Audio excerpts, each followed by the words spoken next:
Good evening and welcome back for another week of Wednesday Night Lights and the NECC official best of sevens tonight. No show matches. These count for something. For qualifying for LAN or getting money for winning your division, whatever. These are official NECC matches that we're live streaming tonight. And we got a full slate for you. 3 BO7s with 3 fantastic casters. And reappearing in 2026 on the Mr. Bepic stream is Borky himself. Borky, my man, how you doing?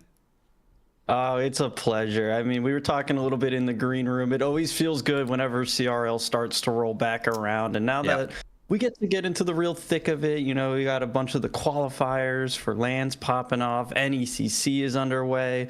And I mean, you couldn't ask for anything better at this time of year. Yeah, we've got official CRL action this weekend. Like, Sunday is the first CRL event of the semester of competition that's about to unfold in front of us. And so I think we're really gearing up for that now. Like, all the matches leading up to this week have kind of been preparation matches. And even I think tonight, they're kind of preparation matches. These are important best of sevens for these teams that they should use as benchmarks to get set for the CRL Open qualifier this Sunday. So I'm excited for CRL to be back finally, but in terms of the NECC, their official best of sevens here, we got Southeastern Oklahoma State as our first matchup, taking on the University of North Dakota, and this is a team in UND we watched last week on stream, and I think they looked okay in their matchup against Grand Canyon, but it wasn't high flying. It wasn't a big win for them to kick off their season. So tonight they're going to be battling a bit uphill against SCOU, who did beat San Diego State last week, although SDSU were playing with a sub for the record. So hopefully a good one, but I think we're looking at a series that SCOU should be in charge of. Yeah, I mean, looking at this matchup here, I'm gonna be a little blunt. I'm sorry to UND. I haven't heard too much about this roster coming into this season, so I do apologize there. But this is the chance that they get to make their name for themselves and let everybody know who they really are. You were telling me a little bit how Mogi was the player to look out for. So I'm curious to see if they're going to be able to help take that step to elevate this roster. And I mean, what a better test for them than SEOU to be able to, kind of show what they're made of. And I mean, there's always plenty of growing pains whenever it comes to CRL, eventually at the start, in the little bit of the off season, people might not be playing as much, spending time with family, but as we get back into the flow of things, as you said, CRL literally this weekend, everything matters. It's good to get that confidence going early. And I think it's okay. You say you don't know much about this UND team. That's kind of why I'm streaming them. We watched them last week against GCU. I thought that could be a close one, and I wanted to learn more about this North Dakota squad. They had Pink as Cat last semester.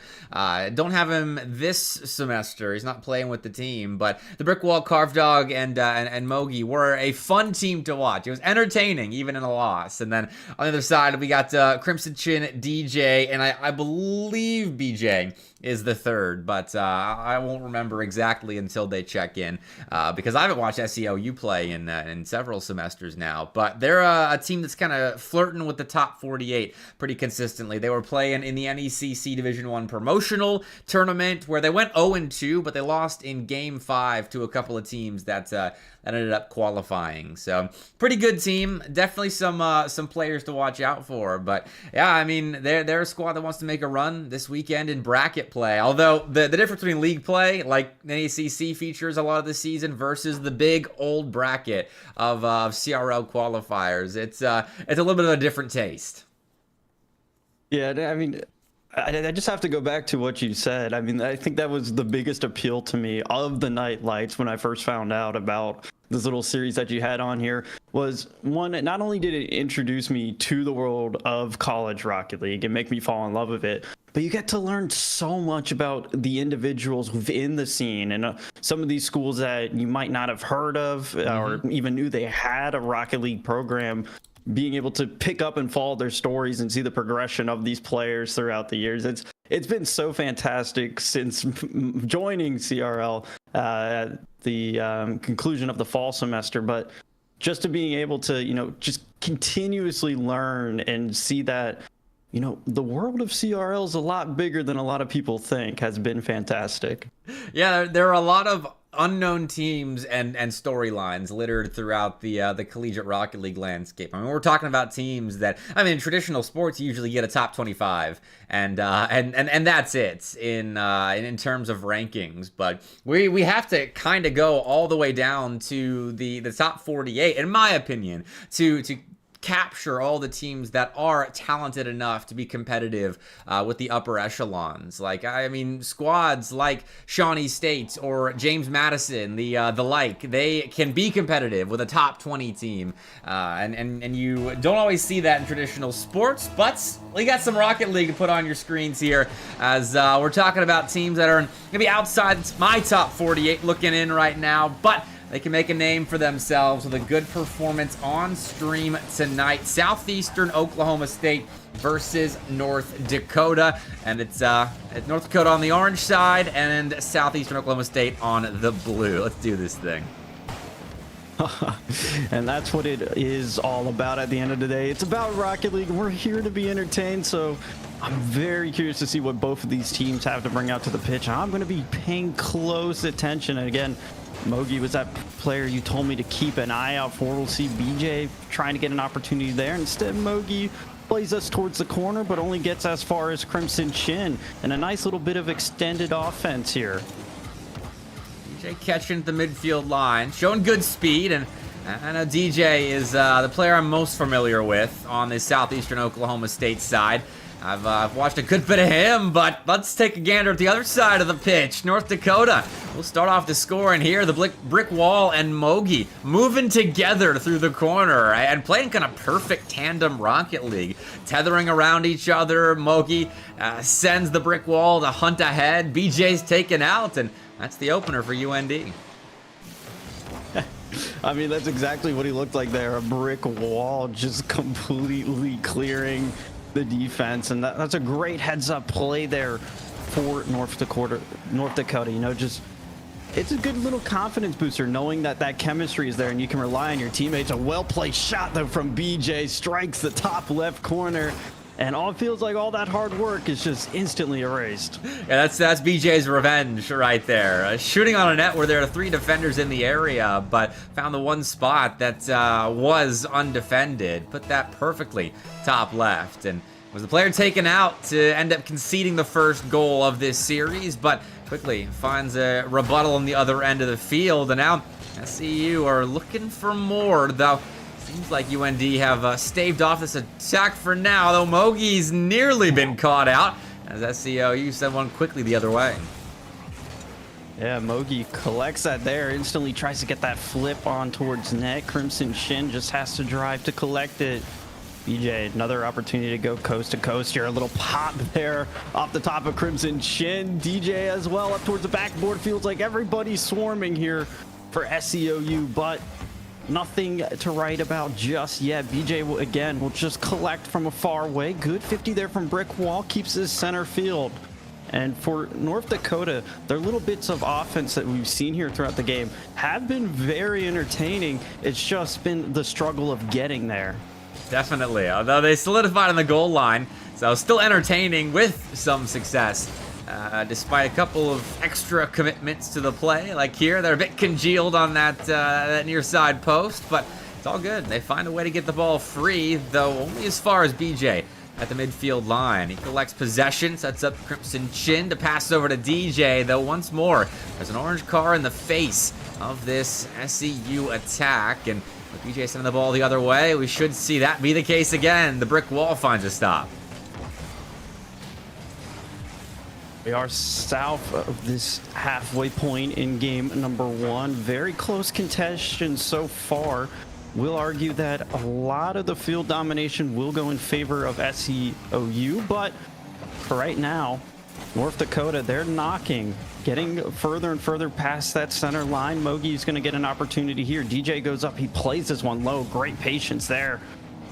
and allows Kardov an opportunity to try to play this one around the corner. Instead, though, BJ has been a real catalyst here for SEOU and just absolutely making sure that this ball moves forward for this blue side. And even there, found control of the midfield line, set up his teammates for success, and then ran ahead to do a little bit extra off the ball. BJ, definitely a catalyst, but that's a goal-saving bump if I've ever seen one. DJ taking Mogi out of the play and awarding his defense a big stop to maintain this tied game state. Even with North Dakota backed up on their goal line for a good chunk of this game, they have still found a way to remain relevant in offense. The occasional poke and prod on that blue net, and just making sure that Southeastern Oklahoma State do stay at home in defense. They can't commit everything into offense and disrespect that UND counterattack, because it almost burned them right there.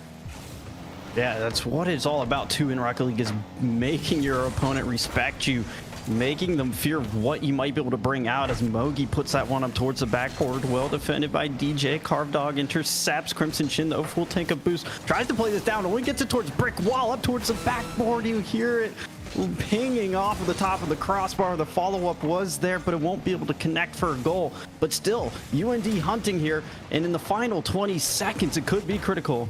Nice back pass, good composure from Mogi, and the brick wall sends another shot just a little bit high, but it is keeping the pressure on. SCOU are under the gun right now. It feels like UND have been powering up all throughout game one, playing a lot of skittish defense, just waiting for this final sequence of regulation, but now the ball's in their court. Just above the orange box, and the brick wall realizes that's not a favorable position to be in, so he grounds it, and we get overtime in game one. Good way to start things off this Wednesday Night Lights. Oh, 100%. A good pace and making sure the bar is up high for this Wednesday. DJ plays this one towards center line. Carve Dog might not be the touch he was looking for, but no real threat behind it. His teammates will be there to collect. It's Mogi that takes us up high first. Plays this around Crimson Chin. Good follow up here from the brick wall right up towards BJ. Won't be able to get the stuff on him. And instead, it's back towards the center line. Maybe a little bit of an overcommit here. It's straight towards an open net, and BJ, with the help of Crimson Chin, will put this away. That's a tough one to stomach. Double commit at the midfield line, donates a game winner over, and credit to BJ for putting it in, because I think the brick wall was getting back in time for it. So heads up Rocket League down the field, but Southeastern Oklahoma State definitely found the majority of control, I think, throughout that game, but I think North Dakota showed us that they can be explosive when it comes to playing a game that may not be in their favor, but if they defend well enough, get the stops that they have to, they can absolutely snatch away an important goal or two, and they just missed on their opportunities in game one, and we'll see if that's the case again going forward. 100%. There was countless times there where it felt like North Dakota was making things a little bit awkward there for SEOU. I mean, especially there in that extended period of offense around the last 30 seconds of the game, it really felt like at any point that North Dakota, one little pass into the center field, could have called the game early there in regulation, but it's a good look. It's very promising. It shows that, you know, for a team that we were kind of saying in SEOU should be the favorites here, it's not going to be as easy as they might have been wanting it to be. Yeah, it's a challenge of a series so far, and that's what I was hoping for, honestly. I did not want a series where we see UND kind of making a lot of the mistakes we were seeing last week against GCU. It's still a close series, but I think some rather unsettling moments in defense are what cost them big opportunities in that set. And I guess SEOU, I figured those mistakes would be compounded upon and then some. So UND impressing me so far, but it is Southeastern Oklahoma State up in front, and the ball is in their court to keep that going. That's great speed again from DJ at the midfield line to connect with BJ, and doesn't result in any kind of offense, but I like that's where the heads of SEOU are at.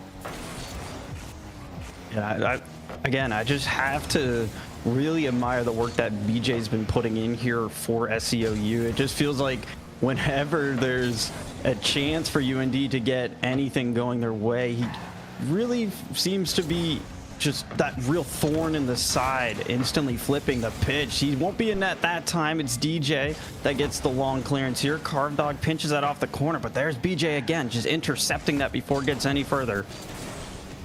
Carve Dog, oh, couldn't get through Crimson Chin. That's a big stop. I thought he was getting over the top, but was caught between an attacker and the ceiling. And so SEOU maintain possession now. Mogi tries to take it away and does beat 2, but Crimson Chin is up fast to make sure this counterattack is a little bit less potent. UND have to find possession before they start thinking about an opener, but they do find possession, and it seems like their thoughts are beginning to drift towards that opener, but not for very long. They snap right back to reality because here come the Savage Storm. Oh, that was a very threatening look, but it's not over just yet. DJ there with a flip towards net. Crimson Chin again trying to put another one on target. Carve Dog gets a good collection here. Mogi might have been playing a little bit of disruption, sails right past BJ, and this one only gets as far as DJ. Again, though, couple good looks here from UND playing this ball in front of net. And I mean, you can see they're trying to put together these passes. They're trying to create these lanes for one another. And it feels like eventually it will come through if they just stick with it. Another hard 50-50. That's read nicely. Crimson Chin just off with the shot. BJ once more off the ball, making his presence felt all around the pitch. And there, BJ slowed at the sideline. BJ has the ball taken away, and now Mogi's got a one-on-one with DJ. An extra reset and a clip to start us off in game 2. Mogi making his presence felt everywhere with an explosion to the back of that blue net. Oh my goodness. Sometimes you just have to let the Rocket League speak for itself, because that was brilliant there from Mogi. The control is so brilliant there, and I can see why you told me this was the player to watch out for, making plays like that. This one straight towards net as well. It might have been opting for a pass, but still creates the angle. A good save from SEOU only keeps them down 1, and they'll get an opportunity here to potentially get that quick equalizer like we saw in game 1. Yeah, it's the sort of goal that Mogi just scored that'll really put some electricity into the comms and into the brick wall and Carve Dog especially. Not to say they were going through the motions or anything like that, or they weren't locked in, but man, you just want to try a little bit harder to convert this game when your star striker is making something happen like that. And with about 90 seconds left, definitely a doable game for UND with this advantage in mind, but more work is yet to be done. Double commit forced off the goal line. A second goal would do wonders for North Dakota. Mogi's looking for it, but this is a well-layered Southeastern Oklahoma State defense. They won't be giving up any kind of goal in that position. Yeah, and it's this quick play downfield. DJ just parking the car in front of the 2 UND defenders there, making it awkward, allowing his teammates some time to get a better touch on that ball. And off of that, though, didn't really come to fruition because UND get a bit of offense established. Big demo there. Big shot from the brick wall again, though. It's right into DJ and off the top of the crossbar, but UND still hunting, still threatening this SEOU defense. Well, here comes BJ testing the waters of the UND end, but there's a Mogi Shark lurking around, so he can do much to escape from the goal line of UND. Carve Dog's been beaten, the brick wall forced out to the side, and going immediately in the midst of the play for SEOU. Now Mogi collecting, try to beat DJ, but no can do. Great couple of challenges from the captain of the Savage Storm. Now Crimson Chin gets a one-on-one with the brick wall, positioned well up there on the backboard of UND, and now with 10 seconds left, it's one last gasp allowed for Southeastern Oklahoma State here, and Mogi almost found a lane to clear, but the ball hangs around that North Dakota end, though BJ misreads the play, but is helped out by a fortuitous bounce that won't extend the game very much longer. UND do confirm a win with that one Mogi star-studded play, and they'll tie this series up. Man, I just... that was incredible. That's definitely one that you can put in the highlight reel, show all your friends. And I mean, couldn't have come at a more crucial moment there for UND. It felt like things were getting a little bit stale, and sometimes that's all you need is that one play, that one kickstart to get momentum flowing again for you. And I mean, first game decided in OT. This one, game number 2, decided by 1 goal as well. You can really see Rocket League game of inches, game of touches, and it's going to be BJ hunting to get SEOU on the board first, but nothing to come just yet in these opening seconds. I should mention the context of setting up this series on stream. DJ did ask for this. I was set to stream Southeastern Oklahoma State and San Diego State last week before I'd gotten wind that SDSU were potentially and more than likely going to reschedule that match. Before it didn't end up happening, SDSU played with a sub instead, but that was already after I had chosen a new series to be played on stream, and it was the UND Grand Canyon set, which ended up being a fun one. But Southeastern Oklahoma State, they still wanted to be on stream, and so I figure what better way to get them integrated into the Wednesday Night Lights this semester than with a scrappy series, or an unexpectedly scrappy series with UND, who we just got familiar with the week before, and this guy right here, Mogi, scrappy out in front, trying to do everything himself with the brick wall and Carved Dog, waiting his passing options and outlet defenses once SEOU do find a stop on attempt to clear. Yeah, the mechanics are just clearly there for Mogi, and that's something that you have to be very careful for on the side of SEOU, because you never know what he's going to pull out of that bag of tricks here. Tries to race towards this ball. No boost for either him or BJ, but it will fall into the lap of Crimson Chin. Good challenge there from Carved Dog. Makes BJ have to go for a quick diving stave there on the line. Manages to come down with it.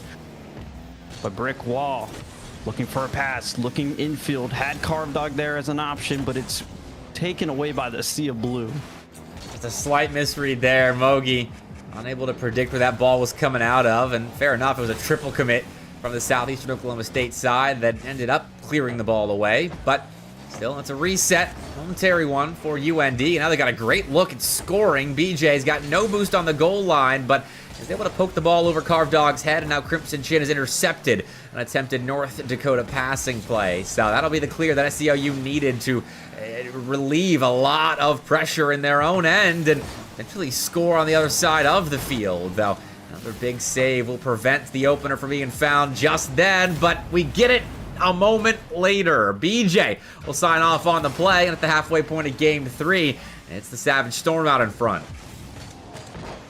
I'm not sure if that was a fake or not, but Crimson Chin had the backboard, the double as an option. Looks to have played it off, and with that result, it caused the jump in net there from Carved Dog. BJ open lane to shoot, and well, great goal there and a great way to get themselves back on the board here for SEOU. Again, that second game was only decided by 1, but still scoreless for SEOU, so it's good to know, at least for any player, that you still got it in you. Crimson Chin takes this one all the way down. It's wide open as well, and there's the second.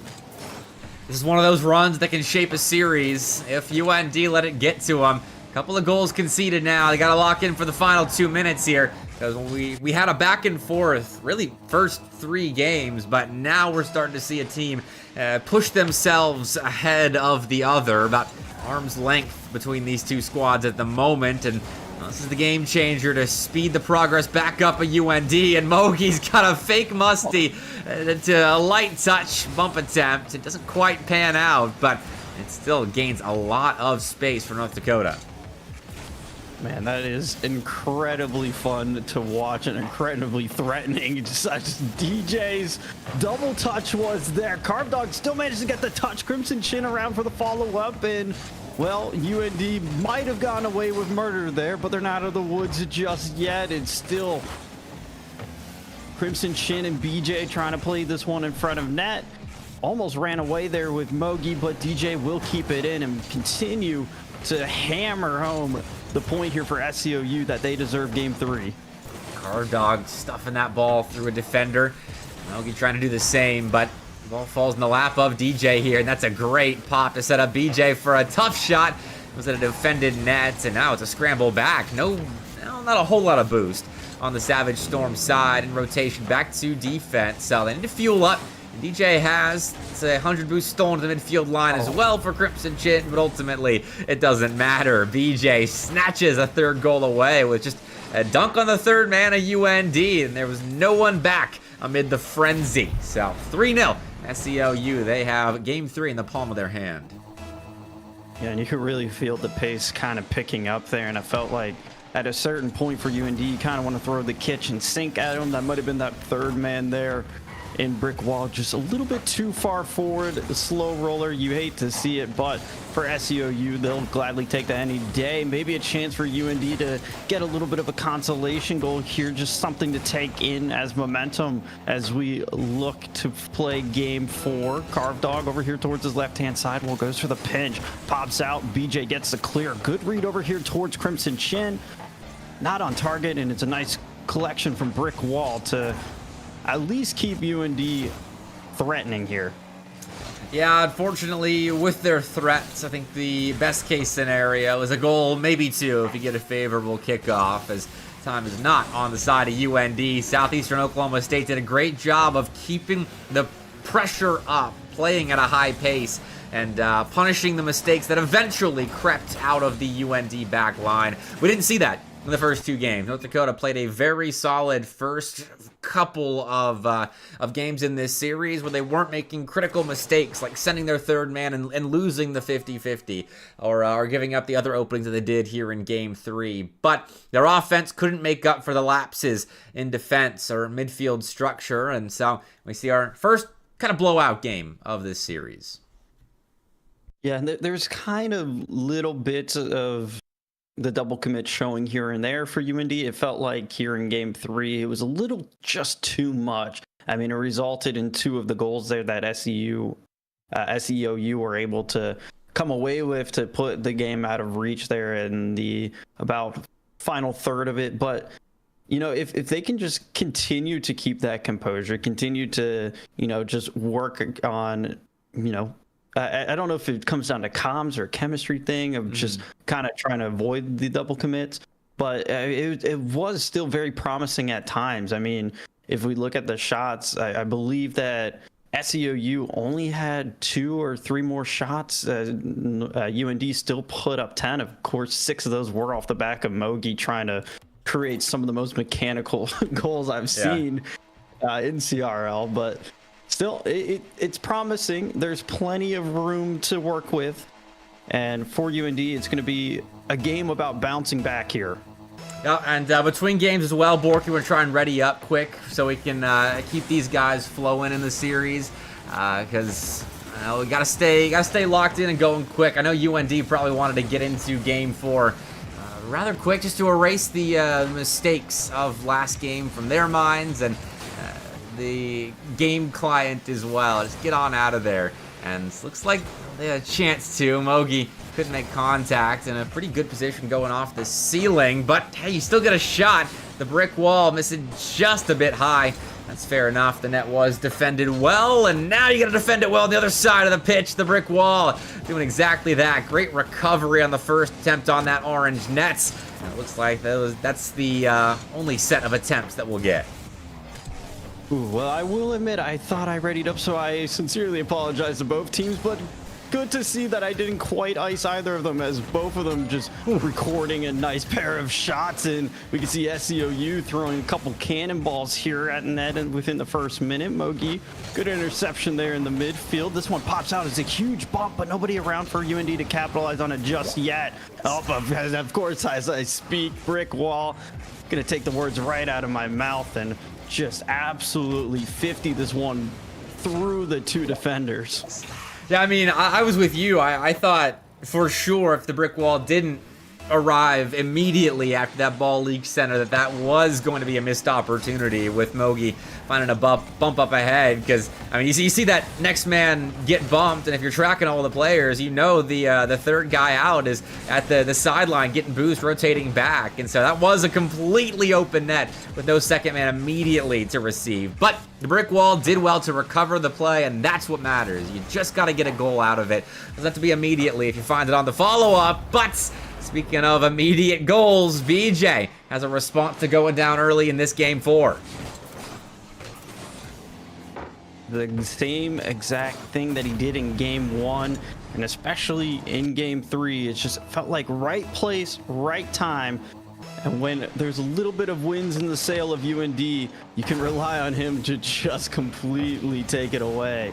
Mogi, though, tries to play this one off the sidewall. Will be beaten out. BJ gets a good collection here. Crimson Chin trying to play disruption on the goal line. Won't connect with anybody. And instead, it's DJ left here to try to stall things out so his team can get back in time to help defend. It's a couple of well-positioned touches there on the backboard that gets him all the way downfield. Instead, though, he's got full boost now, and a pop ball thanks to the brick wall. I love how UND are facilitating Mogi's time on the ball with demos up ahead. They're trying to pop it to him, set him up with full boost, but in defense, they've been outdone again. DJ with a hard shot here from the corner will take that ball from Carved Dog and not look back. The Crimson Chin pitching in as well with the demo out in front, and poor Brick Wall could not get back for that one. That's a spectacular go-ahead goal from the Savage Storm's captain. Man, this doesn't speak volumes for how exciting CRL is at all levels. I mean, this is Division 2 of NECC, and the fact that these are the types of shots and the types of plays that we're getting from these players, this is fantastic. A beautiful pass here from Crimson Chin, and just look at the velocity behind this shot. Poor Mogi a little bit too far forward of that one. You can see the desperate attempt to correct the mistake, but by then it's 2 goals up now for SEOU. Yeah, I mean, unranked team, by the way. 2 unranked teams, by the way, making plays like this happen. Like, that's just how exciting CRL is. And yes, it's sloppy at times, but we call that entertainment value, because you mix in the highlight reel, very mechanical, very clean plays.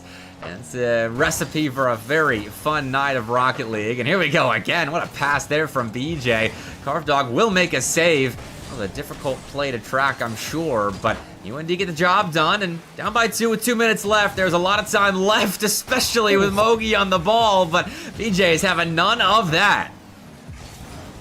Man, you really have to take your hats off to SEOU for being able to read and digest some of these plays that Mogi's going for, because it feels like at times you really have no idea. This one might be awkward, but Carved Dog's able to get up in time to bail out UND. He'll play this one, maybe looking for Brick Wall, a little far forward, but touch won't be heavy enough to get past him, and instead it allows another opportunity for Mogi here up towards the backboard. And oh my goodness, as soon as I saw that double was allowed, I had a feeling he was going to sink it true, and he does here.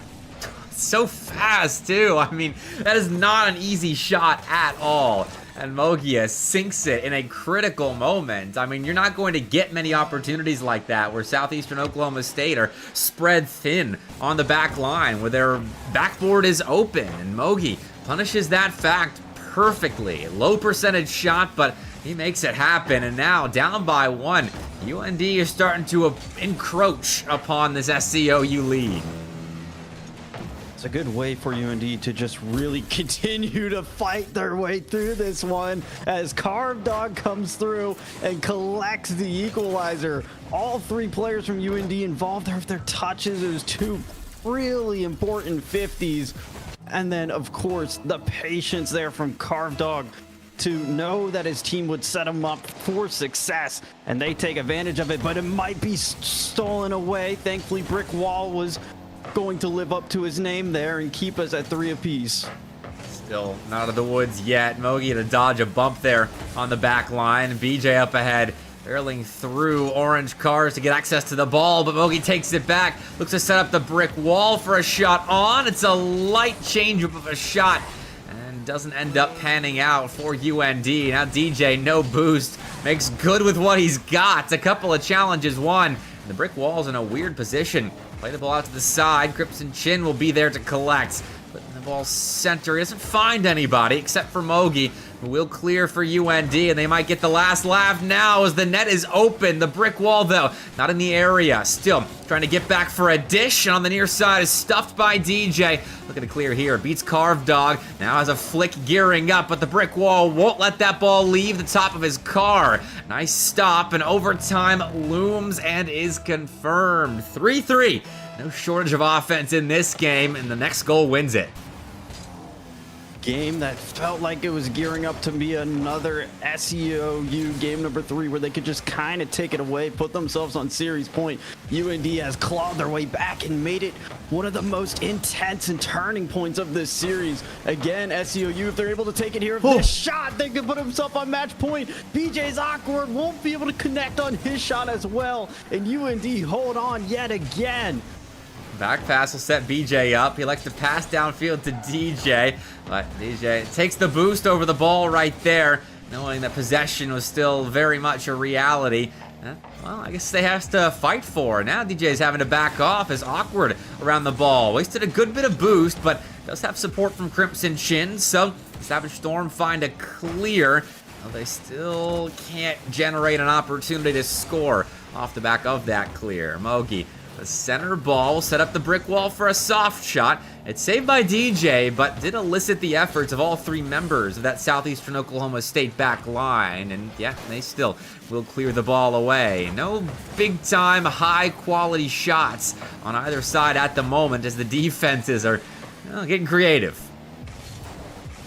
And that's what you kind of have to do. Creative offenses require you to be at your tip-top shape. Mogi won't be able to play this one around towards center field, is interrupted by DJ. Brick walls 50 there, well by Crimson Shin in the corner. Again, though, as soon as they pop it downfield, Mogi had a full tank of boost, but it's been DJ that feels like he's been the man marked on him to just interrupt and not allow him to create some of that mechanical excellence. Oh, Crimson Shin was a little bit late. That challenge on the brick wall shot, but made do with a little bit of contact, playing toe ball defense that will keep this overtime rolling. DJ looking to end it now. Big clear downfield into a bit of open space, and at the feet of a player without any boost. BJ didn't realize it. Delay his challenge, but now he moves ahead with DJ, and that's nearly a winner that Mogi won't allow in. More great goal line stands from both teams. This time it's UND in the feed with the save, and Mogi will attempt to pinch side wall. Had access to 100 boost and some space with the rock, and for once I think Mogi made the wrong decision right there. Could have had some control, but instead we keep this back and forth volleyball match going. Mogi, though, will be able to pop this one out towards center line. Brick wall was there for a touch. A big demo there on the back line from DJ. He instantly turns his attention towards Mogi as well. Just in the nick of time, can recover. And Crimson Chin won't be able to connect on the double there on the backboard. Again, it's UND getting another opportunity at life here. Again, this match in this series is so important. You're facing a potential match point or the promise of 6 games, getting that little bit of breathing room, but a quick ripper from Crimson Chin again calls Mogi up to play some heroic defense. We're getting a lot of hairline saves at the moment. A lot of improvisational Rocket League developing right now as this overtime gets deeper and deeper, and the players take glances up at the scoreboard and feel just that little bit of extra pressure on their shoulders to end this game in the positive way. They could be the ones to end it negatively. No one wants to make that final mistake, and so the pressure does mount. The more cost that these teams sink into a long overtime that has finally concluded. It's DJ ending things with a strike set up by BJ. That's just a clean shot that Mogi finally couldn't read. 4-3 the final. Man, what a game in this series. And if that doesn't tell the tale of how things have been here between these two teams, I don't know what else might. And I kind of want to point out there towards the end as well, Crimson Chin, that first man, he knew his duties weren't done, instantly turned his attention and demoed Carved Dog, who's playing around towards that far post. And I feel like off of that, it also just created such an awkward situation for UND. And it was absolutely brilliant to allow SCOU to be able to put themselves onto this match point position. And look at those stats as well. So we get an extra chance to look at the crazy numbers that came from that game. DJ putting up 1,000 points with a hat trick and 5 saves and 7 shots of the 19 total that SCOU put on the board. But man, I can't believe the game we were just treated to. Almost 2 full games, honestly. But the UND stream observer just left the lobby, and Mogia has Mogia and the Brick Wall have commented that they don't believe in the UND team to bring it back. So we'll see if that lack of belief is well put, or if UND can storm back here. As Southeastern Oklahoma State, Borky, they're in control 3-1, but this series ain't over yet. UND has definitely been knocking. Hopefully their observer just thought it was a best of 5 and they can get themselves back in, because I have a feeling that UND, they have been fighting tooth and nail within this series, and there's been a couple close calls that if the break just goes their way, they are right back into contention. And I don't expect this team to just go out easily here. We'll have to see though. Plenty of time left to be played in this deciding game here of the series. Brick Wall, good interception there. Leaves this one for Mogi. Puts it towards target, but it's a nice save from DJ. Shin's got boost. We'll just take a neutral 50-50. I like that. DJ positioning himself as an aggressive second man, knowing that that 50 was likely to go neutrally. Trusting his teammate to challenge for him. It's the hallmark of a pretty solid team. You can have good individuals in a team, but if they're not challenging for each other and positioning around those challenges well, then you're really not going to be able to do a whole lot when it comes to the upper echelon of Collegiate Rocket League. But Southeastern Oklahoma State tonight really put on a good display of what it takes to compete with good teams day in and day out. Constantly improving as a team, playing around each other while sharpening your mechanics, and we've seen all facets of that tonight on both sides of the ball. But right there, an opportunity falls short for North Dakota as they get close once again to that blue net, but don't find the opening goal. See this one though, DJ tried to slow the pace of things down. Hopefully his teammates would be able to come in and collect it, but we'll see a little bit of defense instead is rewarded for that. Mogi, good collection there. Plays that one around BJ, but I think he's more interested in the boost. Gets that full 100, instantly turns it downfield to produce a shot like that. Ooh, that's an errant center ball. Kind of gave Crimson Chin an extra chance to make something happen, but we're getting a lot of incidental touches all around the field. Both teams touching the ball kind of out of nowhere. Started playing pinball for a moment, but the Brick Wall will settle us down with an extra touch, getting up in the skies to place a little bit of pressure on that blue net, but not quite enough to confuse the defense completely. And so we've got a scoreless first half. We've only in the last 10 minutes of play gotten 1 goal, and it was the overtime winner there in game 4. So a shortage of offense right now as both sides on their back line are looking effective. Yeah, and I mean, there's that saying, defense wins championships, and I feel like at times it can be applied here for Rocket League, as there's a little bit of a breakdown there, and it's a really well-played interception from DJ, who, as I mentioned earlier, feels like he's just been man-marking Mogi, making sure he can't develop anything. And off of that, it's an unexpected backboard that's wide open for BJ to take full advantage of. And Carved Dog caught in an awkward spot. Didn't have the boost to defend that play, really. It was just caught behind positionally. And it's an important goal to give up now. I think in 3 of the 4 games we've seen so far, North Dakota have scored first. The one where they didn't be in the 3-0 win for Southeastern Oklahoma State. And well, this is it's a rough pattern developing, where if they don't get that opening goal, then they're not with it at the end of the game. And right now, it's kind of what's developing is Southeastern Oklahoma State have had a good bit of possession here in this game. Actually, well, 50-50 field domination, though. If you're looking at total shots, Southeastern Oklahoma State leading there. So Small advantages for SCOU, but definitely feels like their quality of possession right now, just with the eye test, is a bit stronger. Yeah, most definitely. And as we talk about UND being down that goal, it felt like at times in this series when they were down, if I don't want to say panicky is the word, but it felt like you kind of had more of a sense of urgency, and that kind of drew a little bit of those double commits that came out. Carved Dog, a really big opportunity to equalize things there, just won't be able to connect with the best of touch, and that might have been UND's best look here within the second half of this game as well. We'll see, though, if Mogi will be able to reestablish things, and oh, of course he will. Look at that patience there. The fake out on the flip, gets it past the first man here, and then just absolutely capitalizes on that open space.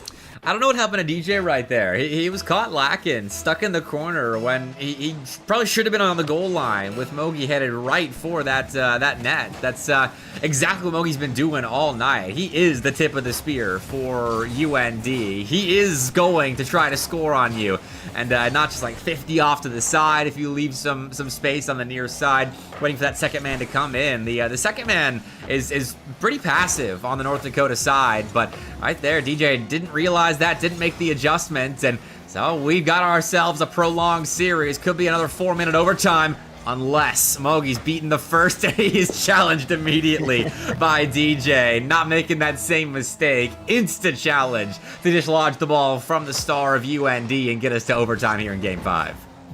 Oh, I absolutely loved that unless. That was perfect there. But yeah, DJ just really being that thorn in the side here since about that second game here in this series. I felt like trying to dissect Mogi and figuring out the game plan there has been quick countless times to intercept his plays, making sure he can't have that time and space. And well, as I'm talking about him himself, he's going to call this series done and closed. It's great control from Crimson Chin. The dump off as well gets that big demo. And then just beautiful placement there to finish it out at the very final moment. Beautiful game there from SCOU. And for UND, though, I have to take my hats off. That was beyond entertaining. Yeah, that was a very good series. For it being a 4-1, I think this is kind of what happened last week when we watched North Dakota. Like, they were going up against a team that were definitely favorites against them, but they made the games close. I think we had 3 overtimes in that series. We had the long one, we had game 1, and then that one right there. And so while it's Southeastern Oklahoma State converting on a series that they were favorites in, that they probably should be winning, to kind of propel them to maybe top their group here in the West Central Division of the NECC's Division 2, they did well to close out despite a great test from UND. So good job to them, and I'm going to see, Borky, if we can get an interview with any of the SCOU boys, just like we're used to with the Nightlight show matches, trying to keep that going with the NECC officials. So we'll see if they're interested, but either way, they showed their stuff visually, and now hopefully we can hear about it auditorially. Yeah, I have my fingers crossed for that. I always love that interview aspect because I like to know more about the players. I like to know more about what makes this scene run. I mean, it is at the end of the day the players, the community, of course, but it's always a real privilege when we get to, hear just the little bit of itty bitties that, make the whole thing come together as one cohesive unit. Well, DJ has confirmed that he'll be hopping in the booth, and that was a quick turnaround, actually. I'm going to drag him into the Wednesday Night Lights booth. DJ, my man, congrats on the win. How you guys feeling tonight? We're feeling good. It was a lot of fun. We have a lot of history with those guys, and so it's all in good love with those guys. Like last semester, we scrimmed them probably every single week, so they're familiar faces. Okay, so did you have a game plan? Feeling ranked with and stuff. Did you have a game plan coming in tonight then, since you're familiar?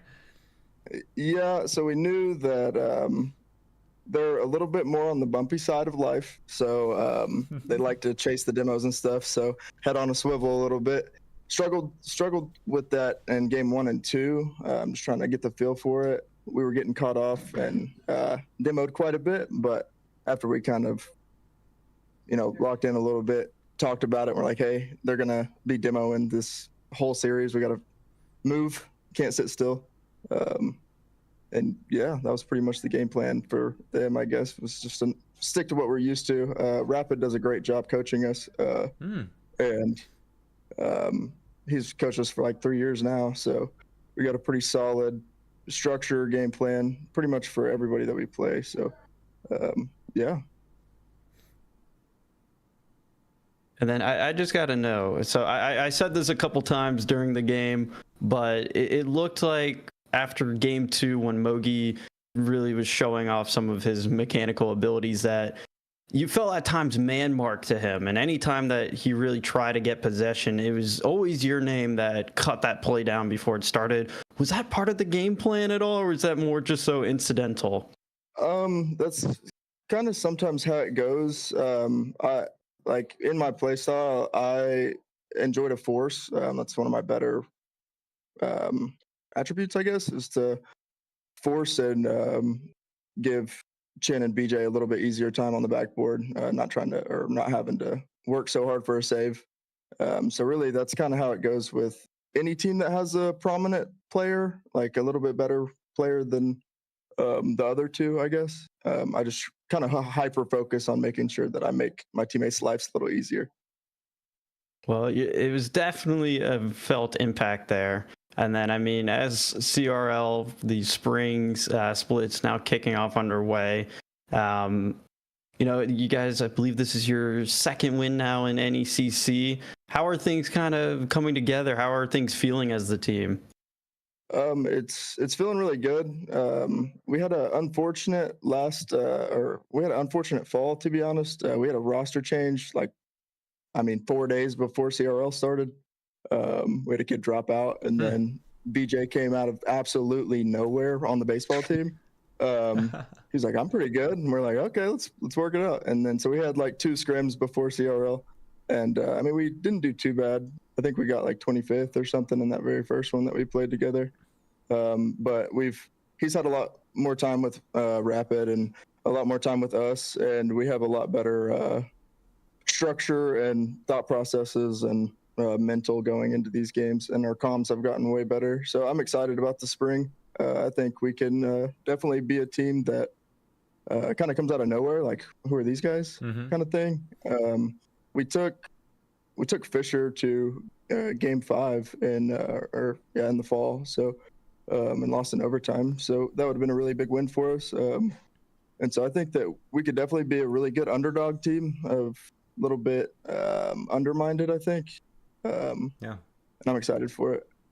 Yeah, well, I mean, we have one of those teams kind of every semester, like the Edgewood colleges or the Carthages that come out of nowhere and start pulling off some big upsets. But you guys have kind of jumped the gun. I mean, you've already been on stream. You're already beating decent teams at the NECC. So, I mean, with CRL coming up on Sunday, I mean, not just that first open qualifier, but throughout the spring semester, wherever you guys are playing, what are the goals of this new trio?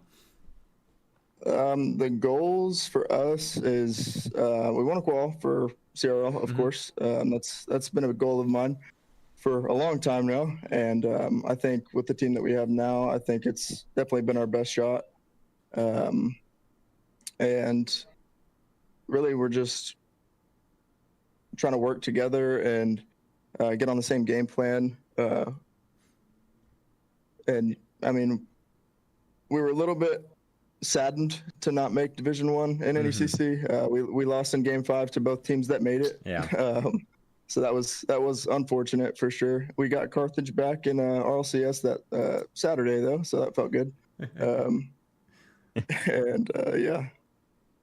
All right. Well, I'm loving the improvement, and I love the story of BJ just being on the baseball team and then filling in, and now becoming a really solid player along with you and Crimson Chin. So fun to watch. You guys are. I'm looking forward to seeing what you guys do on Sunday, especially in CRL. But DJ, it's a pleasure talking to you, man. Congrats on the win tonight. Yeah, it was a pleasure. Appreciate you guys.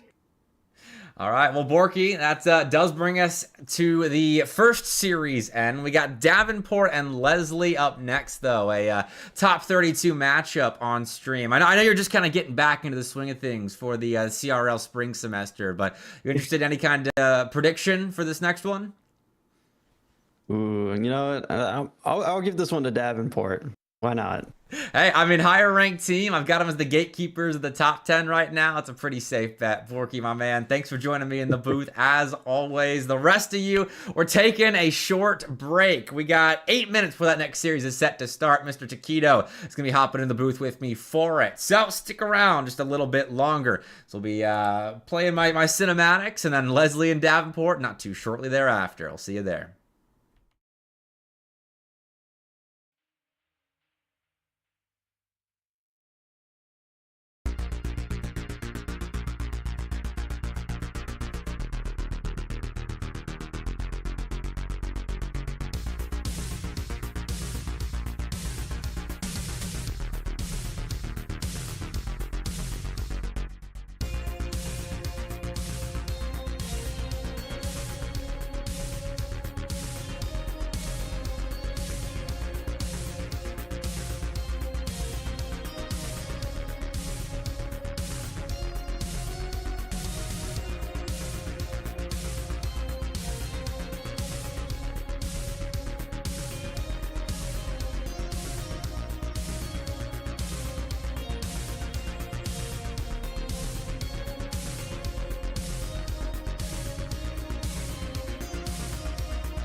And welcome back to Wednesday Night Lights with the NECC. We got a big one coming up. Lesley versus Davenport, top-ranked matchup to get us ready for CRL's Open Qualifier Sunday, February 15th. It's coming up quick. I brought in the big guns for this one, Mr. Feisty Taquito. Taquito, my man, are you ready for some high-flying CRL action? It's a top 32 match. I'm always ready for anybody ranked in the top 32 with all the shakeup that we saw last semester. I mean, last year as a whole, actually, not just in the fall, but the spring as well.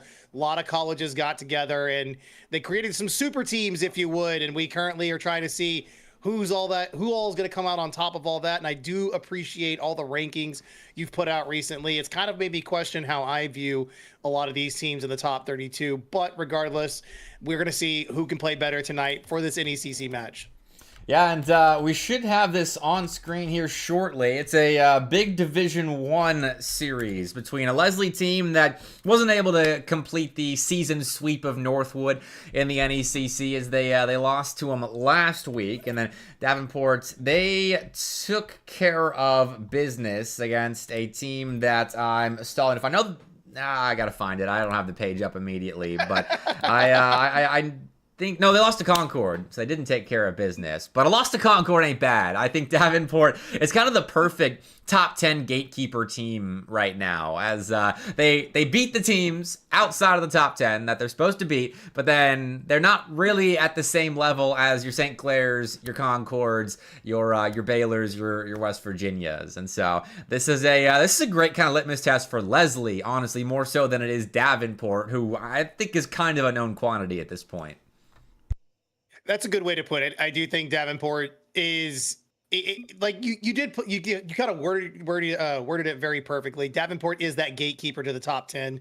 They are a team that will loom over plenty of brackets, and it will be a very tough opponent to qualify for. And even they will give most of the top 8, if not that 9th and 10th spot, a run for their money. Yeah. And with this league play format being extended into 16 teams, there are even some other teams beneath Davenport that are just right there that I could also see kind of giving a lot of trouble to some other people. So knowing that Lesley last semester did take down Northwood in a game, I do hope that they take it to this Davenport team.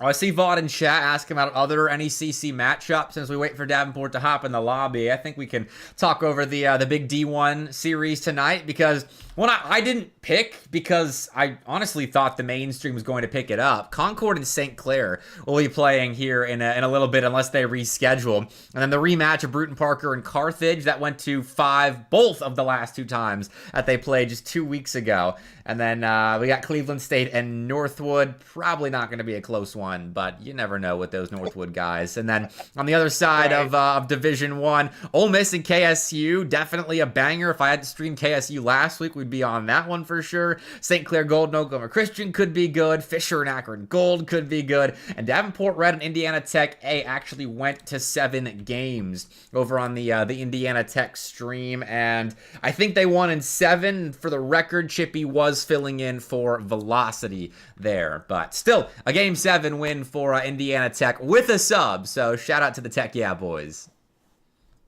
Tech Yeah all around, man. I absolutely love those Warriors over there. That is a very fun squad to watch here in the CRL scene. Another team that definitely kind of is that gatekeeper-esque, roster that they'll float between that 10 and 15 range. I do think that we saw a couple of the main CCA broadcasts for the CRL guys. They did put him up at the top 10 occasionally. I don't think I ever saw Vaudable himself put Indiana in top 10. I can't remember, but he can correct me if I'm wrong if he's listening. But I do remember a lot of people voting on that team being in the upper ranks, in the upper echelons of CRL. So another team that we love to see. And just, again, like I said, they're exciting to watch all around.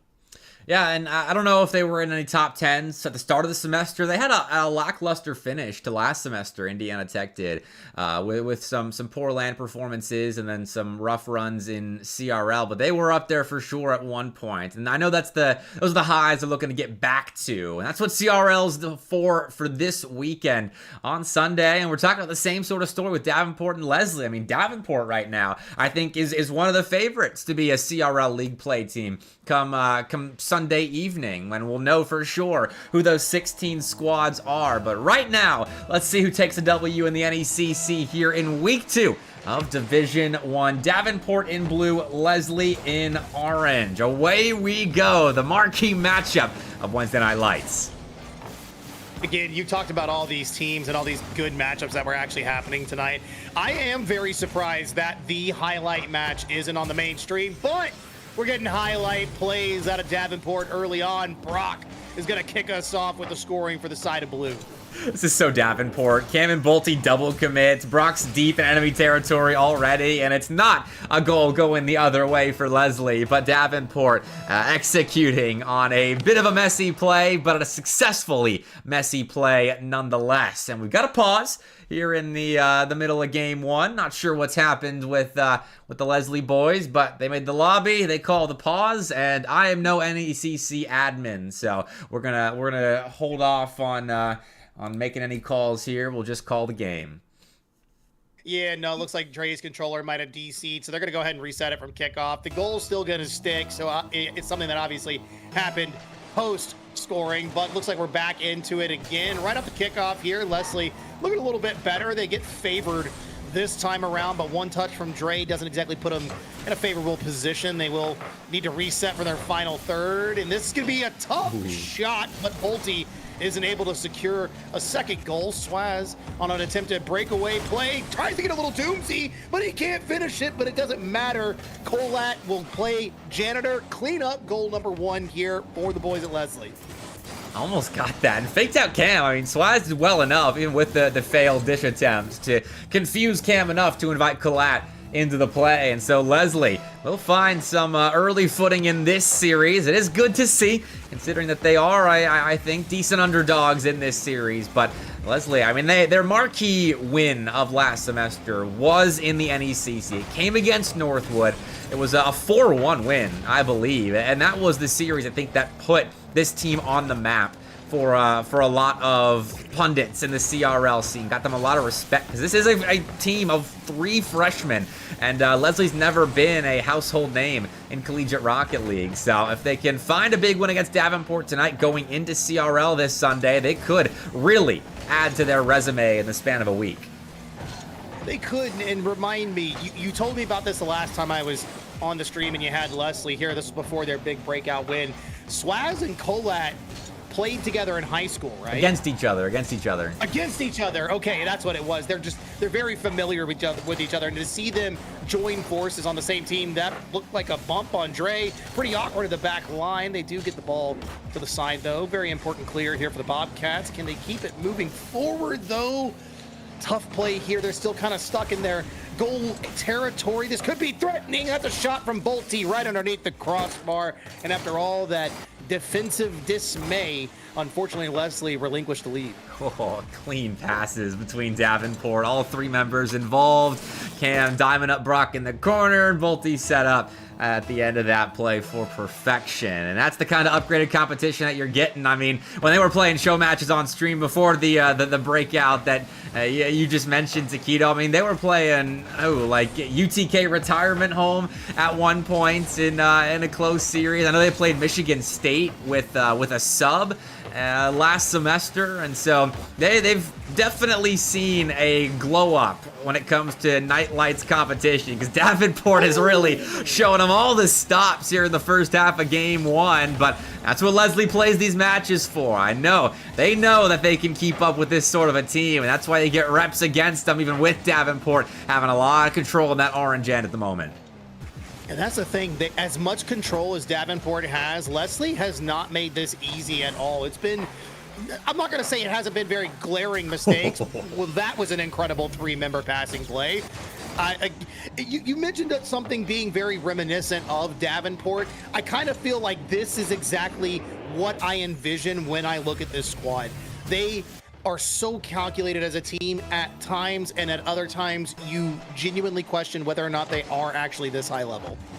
Yeah, I mean, Davenport's why they're a great gatekeeper team. They are good at making plays like that with a little bit of extra space that they get against these lesser teams when you're talking about the squads in the 20s compared to Concord and St. Clair. But look at this. I mean, they're toying with them at the moment. This might be straight bullying of freshmen in college. Davenport are old boys, and these poor Lesley youngsters, they're getting stuffed in the locker at the moment. A couple of swirlies here, maybe a chunk of the backpack there, but that's what happens. I mean, this is kind of their introduction, if you will. Maybe slight hazing is what we can call it, but I think Lesley will take this game one, and they'll be able to kind of analyze it to a point to where, okay, we don't obviously need to fix many things, but we've got to tighten up on defense. I think that's the only real thing I'm seeing so far from Lesley that they seem to be struggling against. But I mean, this is a top 10 team. Like, you kind of expect this at this point.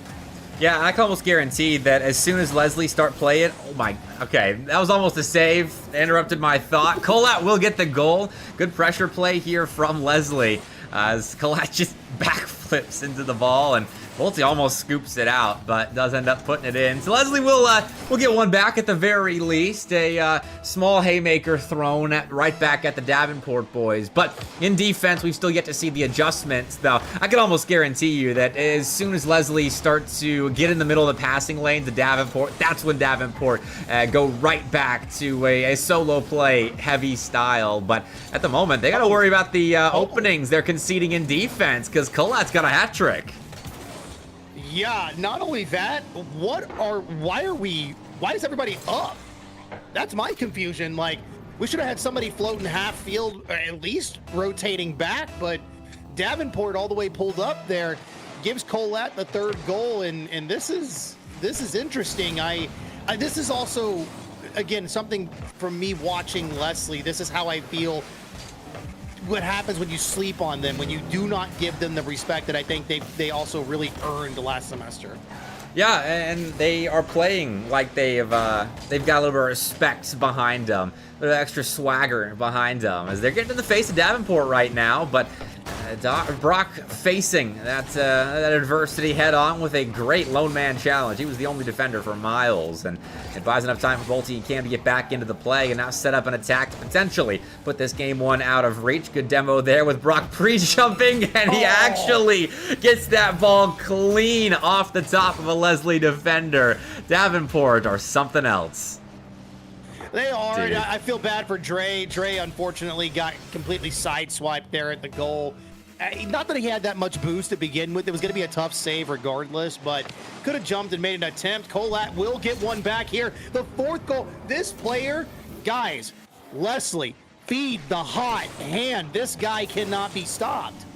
Setup from Dre was perfect, but yeah, Colat with the perfect cheat as well, going right through the center of the midfield. And so this game's not over yet. Lesley are still very much in this thing, and Davenport have to be a little bit careful, but I don't think they're stressing at the moment. Cam and Brock especially are not players that are going to be stressing at all against in a game one of a best of seven. They might not even get stressed, period, in this NECC series. These guys are big game players. They've had a lot of experience in the CRL scene, and right now, even with Lesley impending, Davenport are staying cool. Brock's pre-jumping, trying to ground this thing. Cam will do the honors, and they won't get a sixth, but it doesn't matter. They take game one, and that is what matters. That game one at one point, Bepic, was a 3-goal differential, 4-1, with Davenport holding that very commanding lead. And then we end the game with a 1-goal differential, 4 of them being held by Colat. And I actually talked a lot with Somber about this on the side. I had to ensure that I had my facts correct. Swaz is the player with the quote unquote experience on the team. Swaz has made a top 16 RLCS. He's, played at the upper levels for a little while now, but Colat being up there as well, keeping up with these guys, commanding the offense from the Lesley side is a breath of fresh air, and it just shows me that the grind is paying off for the kid. Yeah, I think the high-level experience at the high school level has also contributed to Colat's quick location of success in the CRL space. I think you're right. Swaz definitely the guy you would look at on this team. I think he'd have no troubles adjusting to playing CRL against names like Cam, who has played at the CRL World Championship LAN of years past, and then Brock, who's been up and around the scene for a long while now, and I mean Bolty, who's made his name with the Davenport program, playing as the glue guy with Cam and Brock up ahead, who are scoring now, but that play starts with Bolty at the midfield line. This is a quality side. I do like to also, I mean, we saw it more in the last half of the first game. Maybe they're kind of overextending a little bit, but Lesley is starting to punch up in the face of Davenport on a lot of these plays. It's kind of called them out in that one there, which is why Brock and Cam were able to get that goal, but they are starting to cut off as much as they can, as quickly as they can. And I think that's going to net them a lot of positivity against a team like this, and we'll have to see if it comes to fruition in this second game, but for now, being able to just at least keep it as close as it is with as quickly as this game 2 has started on the scoring offensive, I still have a lot of hope here that Leslie's gonna make it just as difficult as they did in game 1. Double commit there, that leaves the net open, and it is punished. Lesley, once more, will score off the back of Davenport, overextending an offense, something that has not stopped since game 1's conclusion, and fair enough, it's a donation of a goal, but Davenport are one of those teams where I don't think they're going to care if they're giving up open nets like that, because their offense is so talented that they can easily make up for a concession on the last play. And there you go, right off kickoff, Cam and Bolty together scored. I was gonna say, you spoke it into existence, my friend. You had to do it. It's just what we do as commentators. We know when things are gonna happen. Allegedly, we are the soothsayers of the esports scene. But I think I don't know if it's nerves or if it's just a breakdown on kickoff, or if it is just the Davenport experience or ability in this case. But I do hate to see it happen, especially as hard as it felt Lesley tried to get that first goal. Here we are again, a meetup of the minds. Bolty to take this one, has a flip reset, cut off by Colat, has an open net, not the greatest touch, maybe a little help from Swaz, but Dre will have to pick this one up past the top corner and is able to somehow squeeze it in. Somehow indeed, Dre stepping up big time here. Just a half a tank of boost, but he beats everyone and gets that last touch. And I mean, I don't know how calculated that is, but that is a great setup, and the finishing touch comes because of the quality of the setup. And that's what I'm talking about. Everyone on Leslie's side contributing and trying to get them an upset win over Davenport tonight, but it is just a tie ball game, and defense has been where the problems lay for Lesley. Can they right those wrongs? So far, it's still looking a little bit skittish, and with Cam up in the face of Lesley, that'll be a third. Yeah, and you could see the person on the back wall didn't know. Oh, it might have been Swaz. Oh no, yeah, it was Swaz. Okay, Swaz tried to cover the high side. Dre had to jump in an awkward position, and it was just going to be a good shot. Also, you shoot close post in that case with the player being close to the net. You're going to have your scoring lanes when they're given to you. I think Lesley, not a big mistake in that moment, just got called out in rotation. Brock on a clear, trying to find another little opening. Bolty to the back wall, maybe to cause some disruption. Isn't able to find the touch they were probably looking for. Dre and Swaz, I think Swaz got bumped in to Dre there. This is a big cross. It could find Bolty, but Bolty not quick enough to it. They'll still remain in the orange for the time being, which is kind of what we've seen from Davenport through these two games. Back pass to give Bolty access to the play, looking for a redirect. He doesn't get it. This is Leslie's moment now. Capitalizing on space given by way of an aggressive Davenport attack, but Bolty will take that space right back. The push and pull still favoring Davenport. And Glass just bailed out of an aerial play. It gives a shot away to Brock, but it's right at Dre. It was as solid a third man as you can get in the CRL space, especially considering his youth in the scene. But still down by one. Lesley will need at least one solid attack just to tie us up, and this could be it. Swaz playing the ball downfield, telling Dre to go fetch, and he will in that blue corner. And one good touch over, can't beat Bolty, but Colat is down low, tries to find the angle, gets a nice cut off, but unfortunately can't capitalize. due to no momentum. That one's tough. Dre looking for a nice little shot. The challenge. Oh, my Lord. It turns into an own goal. That challenge was so good by Lesley to completely halt any movement from Davenport there. Oh, yeah, it's another great goal line challenge. Lesley, I mean, they're seizing their moments. I wouldn't say they've got control of this series. I still think it's in Davenport's favor, but man, if Lesley aren't making it interesting by taking advantage of the moments where they're given the spotlights. And we're tied 3-3 now. It's anyone's game. We've had a 5-4 game one, and we're looking like we're going to have a similar scoreline here in game two. I would be surprised to see 2 or 3 more goals fall in before this game's over. And Colat very quick to that backboard defense. You saw him fly out of the corner even after picking up the 100 can.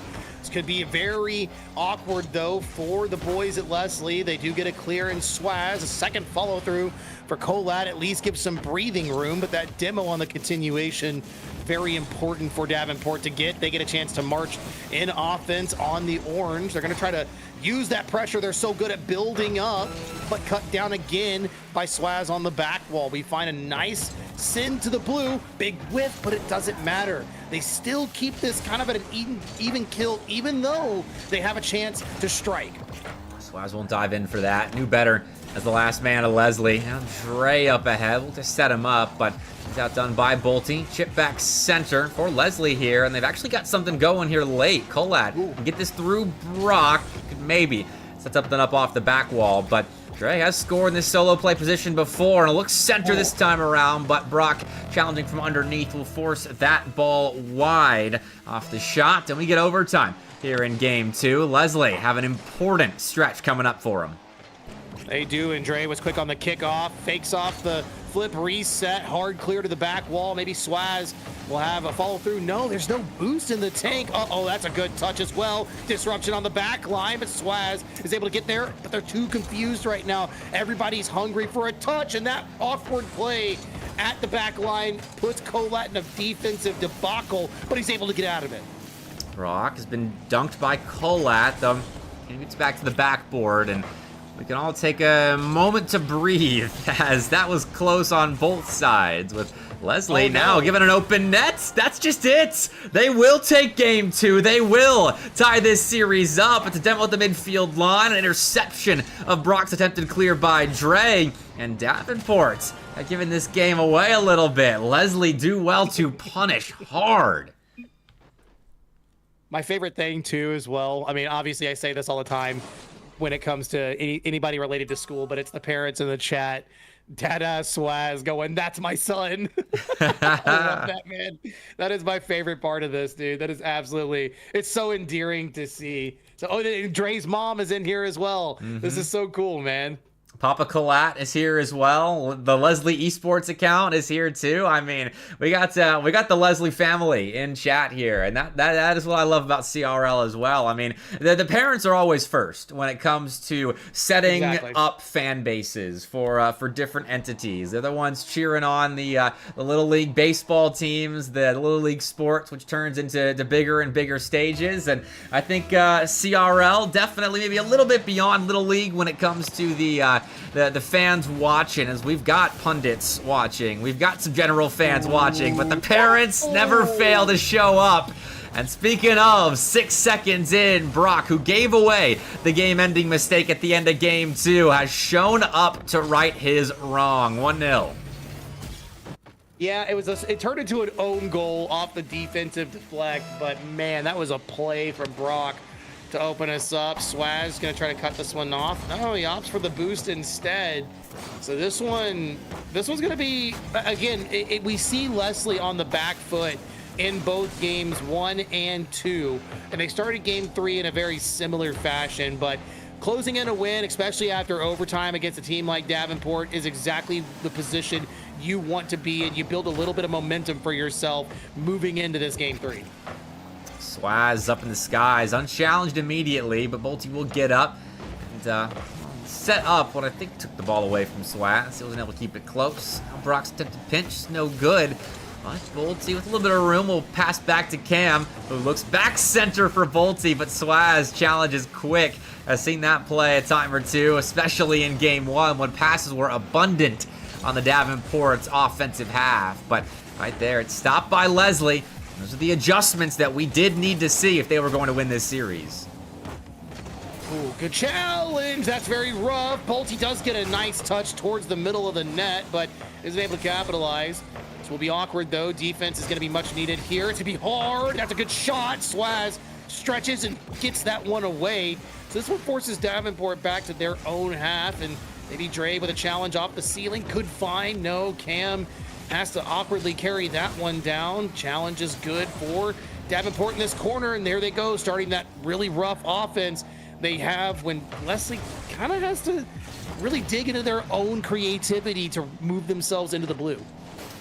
Done well, I think, to get in the way of Davenport's passing plays. That was killing them in game 1. And even with all this possession, I mean, Davenport offense that's scored 8 goals in the first 2 games has been held just to 1 with a decent amount of opportunities so far here. They put 5 shots on that orange net, and Lesley aren't really relenting on the goal line. So now we'll see if Davenport adjusts, and well, it's not an equal Y-axis passing play there as Cam went behind him to beat the Lesley defense, and Volty storms in to put a second on the board.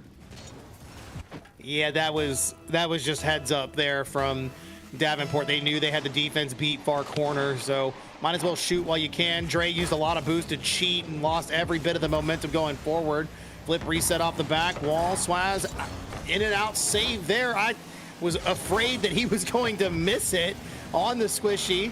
Touch from Brock is just above the crossbar. Cam is going to try to get a touch back. He actually beats Swaz to it.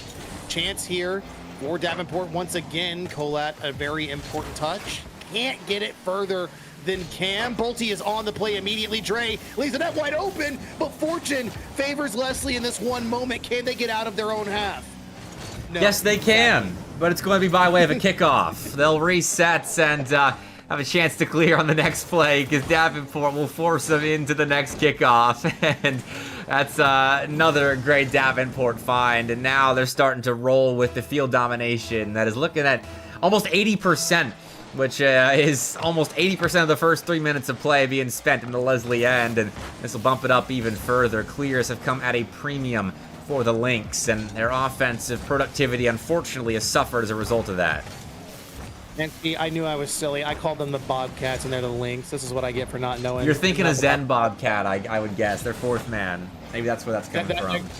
That must be what it is. You know what? I can't believe that I'm out here lacking this much knowledge. That's on me, Lesley fans. But nevertheless, 3-0. We've seen them come back from a 3-goal deficit. It has, like you said, come at a premium, though. It has not been easy, but what has been easy enough is letting Davenport excuse themselves from their own defensive side, but you gotta block Cam from hitting shots like that. Fortunately for Lesley, he misses, but you don't want to give him more time on the ball. Davenport, they've put a bit more focus on controlling the midfield line, playing a bit deeper in their offensive half as opposed to the triple commit style of attacking that we saw to start off game 1. Instead, playing more of a controlled pace, although Cam has just overcommitted, and I think it comes as a result of just the strong lead that Davenport have built for themselves. But let's do punish it, and with a minute left, this game is not over.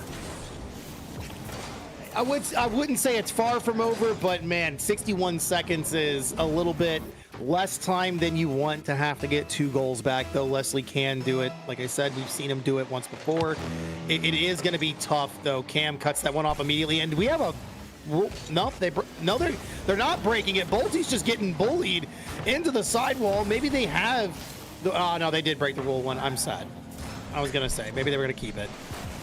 Well, we'll see where the Karma decide to pick in the Rule 1 Karma departments, but at the moment, looking good for Davenport. They'll break away, but Dre's on the backboard, properly positioned, though can't find any bumps or a teammate at the midfield line. And so Lesley are once again hemmed in to their back half, and it'll allow precious seconds to seep off the clock. 20 seconds left now, and Swaz up ahead is the guy you want setting things up, but Cam and Bolte will clear a path on the sideline to close out game 3 in probably successful fashion, unless we see something very quick right now from the Lynx, and that won't be the case. Cam finds a save to put things out of reach. Yeah, even with the seconds counting down, you know, we can't score a 2-pointer in Rocket League. I don't think they were going to be able to come back in game 3. Still, regardless, this was the first game in this series so far. I think we saw Davenport have a little bit easier of a time scoring on Lesley. It took 3 games for them to have to slot into whatever system they needed to find to really air that higher ranking number on their opponent. I don't see that going very much further in this series if Leslie's able to step up and adapt to it. I think what really happened is Davenport decided to play a bit more passive. They weren't giving up the easy ones that let Lesley back into the first couple of games. And then, I mean, Lesley, they found some goals by way of just their own offensive talent, but they weren't getting a lot of open nets and 2-on-1, 3-on-1 situations against Davenport because of the aggressive attack of Davenport. And so now that we've seen that adjustment, I am interested to see what Lesley do to counter that, because possession was dominant. 70% of that game we spent in the Lesley defensive half, and if Davenport are flexing those sort of numbers throughout the series, then Leslie's going to have a really difficult time just finding enough opportunities to keep up with the amount that Davenport continue to heap on the Lesley goal. I think it's going to come at a big probably change in what we've seen their play style so far from Lesley.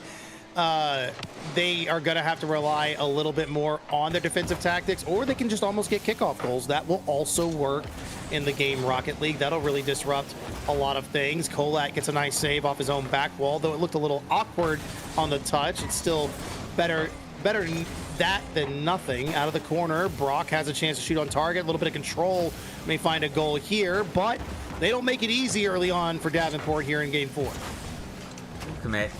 Lesley on the near side, but they'll use that to their advantage. An outlet pass from Dre to Kolat will lead to a clear for the Lynx. And in the corner, Bolte tries to stop the headway that Lesley were making, and it actually is successful.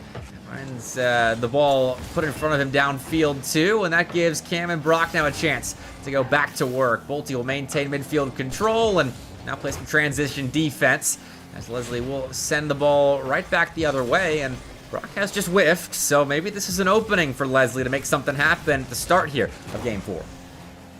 Yeah, that would have been an opportunity off the ceiling, maybe off the back wall. Brock cuts it off early. Dre gets a good challenge. Swaz is downfield. That's a good bump. That's a good demo, but Swaz can't get the control. They had an opportunity, and Lesley just barely missed out on it.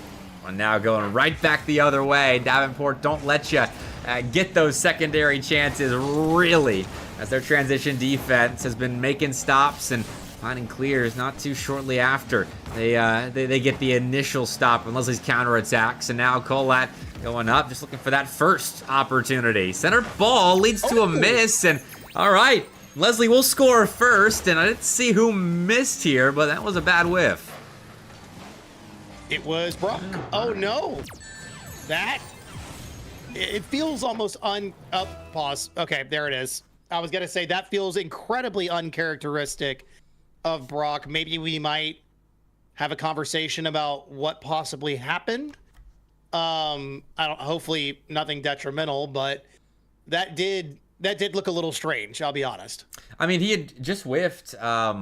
I forget where on the field it was, but he had already whiffed in this game as well. I don't know if that's a recurring issue for him or what, but we will pause. And again, I'm not an NECC admin, so players have to sort things out for themselves. But either way, good punish for Lesley at the very least to get themselves on the board early. But Davenport still look fairly composed in offense outside of the misses from Brock. They're still finding each other. They're still controlling possession well, and they're not overcommitting any longer. You saw that twice with Bolte playing good transition defense, guarding the midfield line, and making a save if he had to, and then turning that immediately into a stop and clear. Looks like the goal will stand. Maybe Brock had some kind of issue on his end, but looks like they're ready to go. We are going to drop back in on kickoff. It is 1-0. Lesley has actually scored first. this would be game number 4, correct? They scored for the first time in this series. I've been tracking it, honestly, but I wouldn't be surprised if that was the case with the amount of offensive control that Davenport's had and the amount of responding that Lesley's had to do to keep up with it. But they're hungry for a second. Everyone was there on the Davenport goal line. I think all 6 cars in the lobby were, but it will separate from that back line. And now Bolte having to get up into the middle of the action once again in a 1v2. He will keep Davenport out of harm's way. This is kind of nice to see. Brock bails out of that one. Could have been a shot. Dre flicks it downfield. Swaz was trying to play disruptor.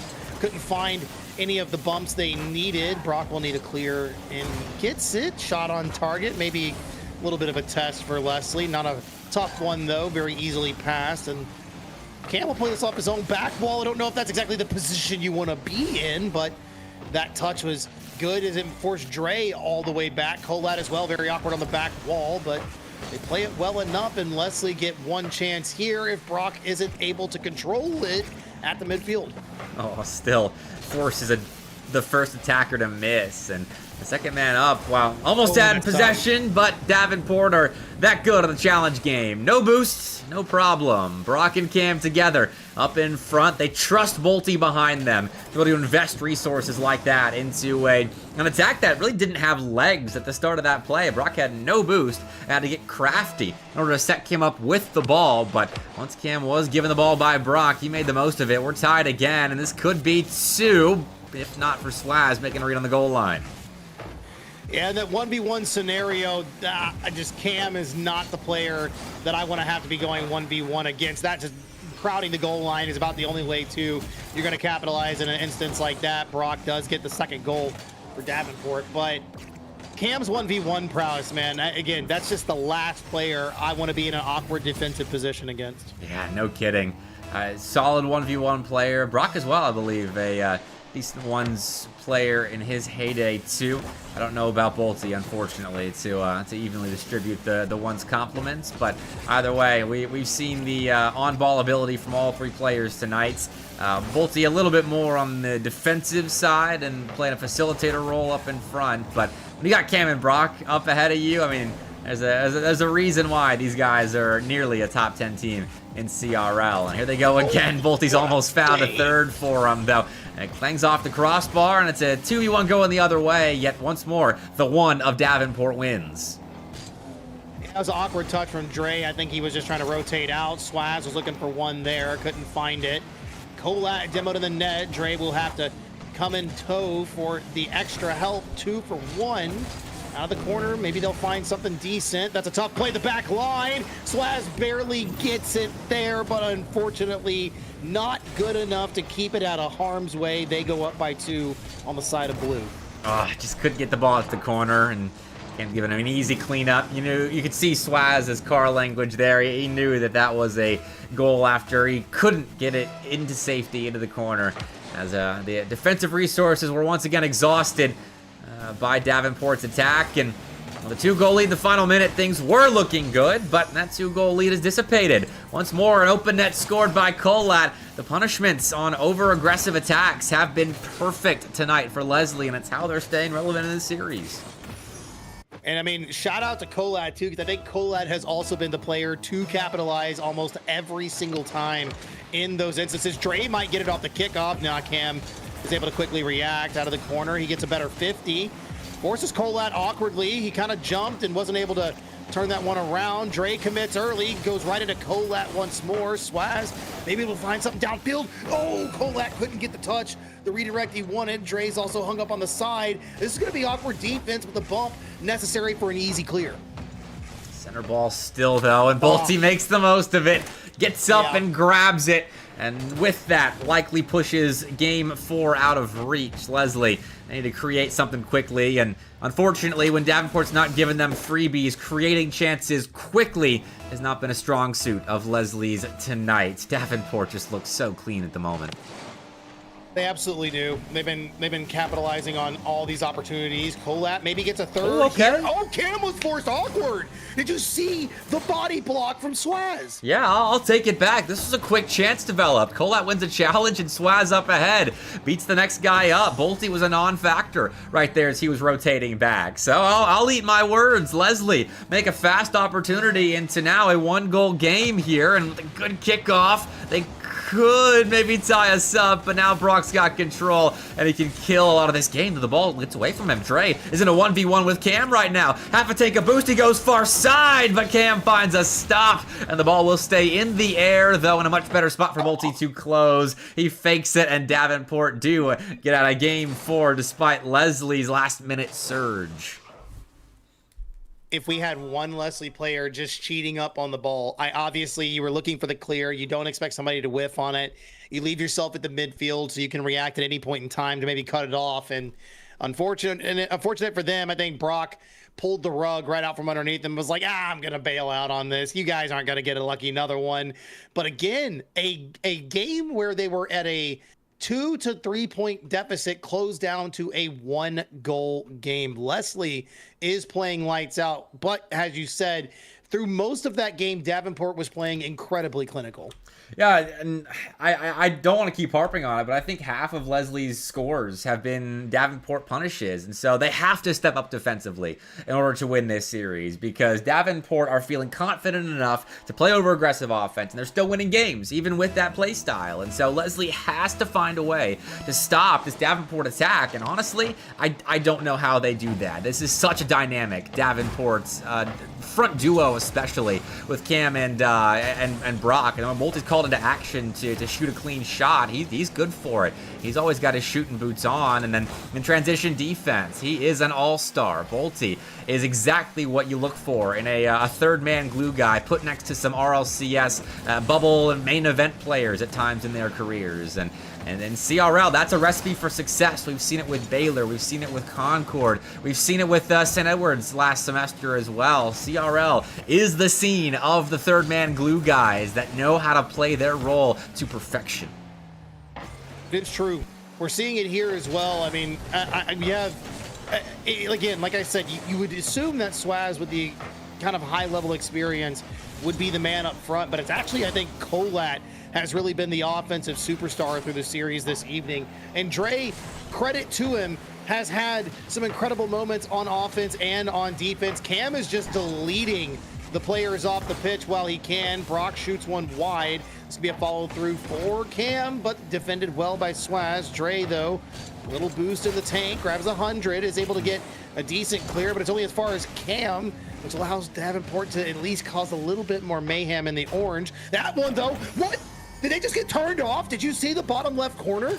Yeah. What happened? Brock was in position here, and he kind of spins out, and that's a chance to turn right, but it didn't have the boost. I'd have to watch that from his perspective, honestly. That was a strange play to peel off of when there was no one left in net. So Lesley punishing mistakes on the Davenport side. They've been good for it. They got their shooting boots on, and we'll have a lead 90 seconds in. So again, they score first here in game 5. They scored first last game. This could be off the wall and just in. We've got a 2-goal lead. Lynx, where did you find this? Continue with this tenacity.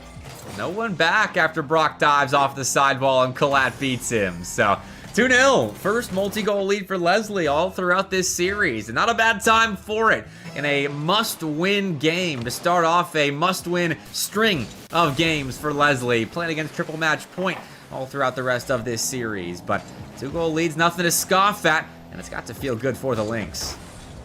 Oh, it absolutely has. And I mean, okay, Colat had to reach for that one. Stretch Armstrong over there. Brock off the back wall. It's just high. Bro. Can they defend? No. It was a spin out the goal, and Bolty will capitalize. Davenport get one back here off of a very good aggressive approach. Cam with a great demo as well, who's also become the eliminator on the side of Davenport. He started employing more demos, and I wonder if that is something that's called Davenport a little bit out of rotation. I mean, it's those unexpected positions that definitely catch Lesley off guard. in defense that have led to now their 2-goal lead being cut into. And that might be the difference between a team like Davenport up toward the top 10 of CRL versus Lesley, who are duking it out with the other squads in the bottom side of the top 32. It's just those unexpected reads and the ability to defend them prepared for them. But Lesley continue their rampage in the offensive zone, and if they can keep up this pace, then they just might keep up with Davenport's attack for another game in this set. If they are able to take 2 games in this series, it's nothing short of impressive. There's a third. Oh my, okay. I got a note here. That's Colat's second hat trick this series, and one thing that I have noticed that we haven't talked about yet, I think Dre, despite being kind of their third man, has started actually being the disruptor. I think Dre's getting in a lot of good positions where he's making very crucial bumps. He's definitely the guy that you want playing off the ball, playing as a last man back to let Colat and Swaz play well up ahead. He's definitely the Bolty of this Lesley team. And so it's a cool little mirror matchup. Though experience versus youth in contrast, and with Colat shooting like he is, he's definitely keeping up, and now up ahead, getting grimy in the Davenport end. Swaz, though, can't take the ball from Bolty, who will beat now 2 orange cars, but Colat pops the ball to himself. He can make a big play happen here. The reset actually splits both defenders, and he's been the sharpshooter on open-ish nets tonight, but this one was anything but. Colat made this thing happen. Through 2, Mr. Bepic. Through 2. That one has to sting. We now have not only seen a multi-goal lead from Lesley, but they are up by 4. They are taking it to Davenport in this game 5. Hey, if they've got this sort of attack going for them the next 3 games, I think we see game 7 and potentially a full comeback from the Lynx. But keeping it up is the hard part. And at least within game 5, they seem to be doing that. 6th goal, Dre's got a pair of scores now, and Davenport are looking dazed and confused on their own goal line. This one, man, okay, this is the Lesley that beat Northwood. That's all I gotta say. This right here is the Lesley that had to have beat Northwood. I didn't see that series, but this is absolutely beautiful. The Lynx, again, they may be in that lower half part of top 32, but they are proving that it doesn't matter how low that number is. Never sleep on this team. Off the back wall, that one's not needed to be defended. This one could be up high and down. Brock misses. They have a chance for a breakaway play. Colat needs to find Swaz, keeps it low, but Cam defends well. Yeah, to your point, I mean, I did watch that Lesley Northwood series last semester, and this is how they beat them. They would punish mistakes on Northwood's end, who were playing sloppy defense, which is not like them. That was an off series for Northwood, but an off series from a favorite like that is what invites an underdog into an upset opportunity. Lesley made the most of opportunities there. They're doing it tonight, but they didn't have to ever come back in that series. They went back and forth at the start, and they were able to close things out 3 games in a row. But now they have to do this 3 games consecutively with the pressure of being against match point on their shoulders. So 30 seconds left. Can take their victory lap with a good bit of defense here to close, but I got to reset for game 6 and make sure Colat is still the beast that he was here in game 5. Yeah, no, this is just incredible. You know what? Hey, I'm not even gonna call attention to it because you brought up one time how you kind of hate people when they call it what it is, but 7-1, man. 7-1. We can call this game over, Taquito. Oh yeah, we can absolutely call it game over. I was just talking about the other thing people like to say about a 7-1 scoreline.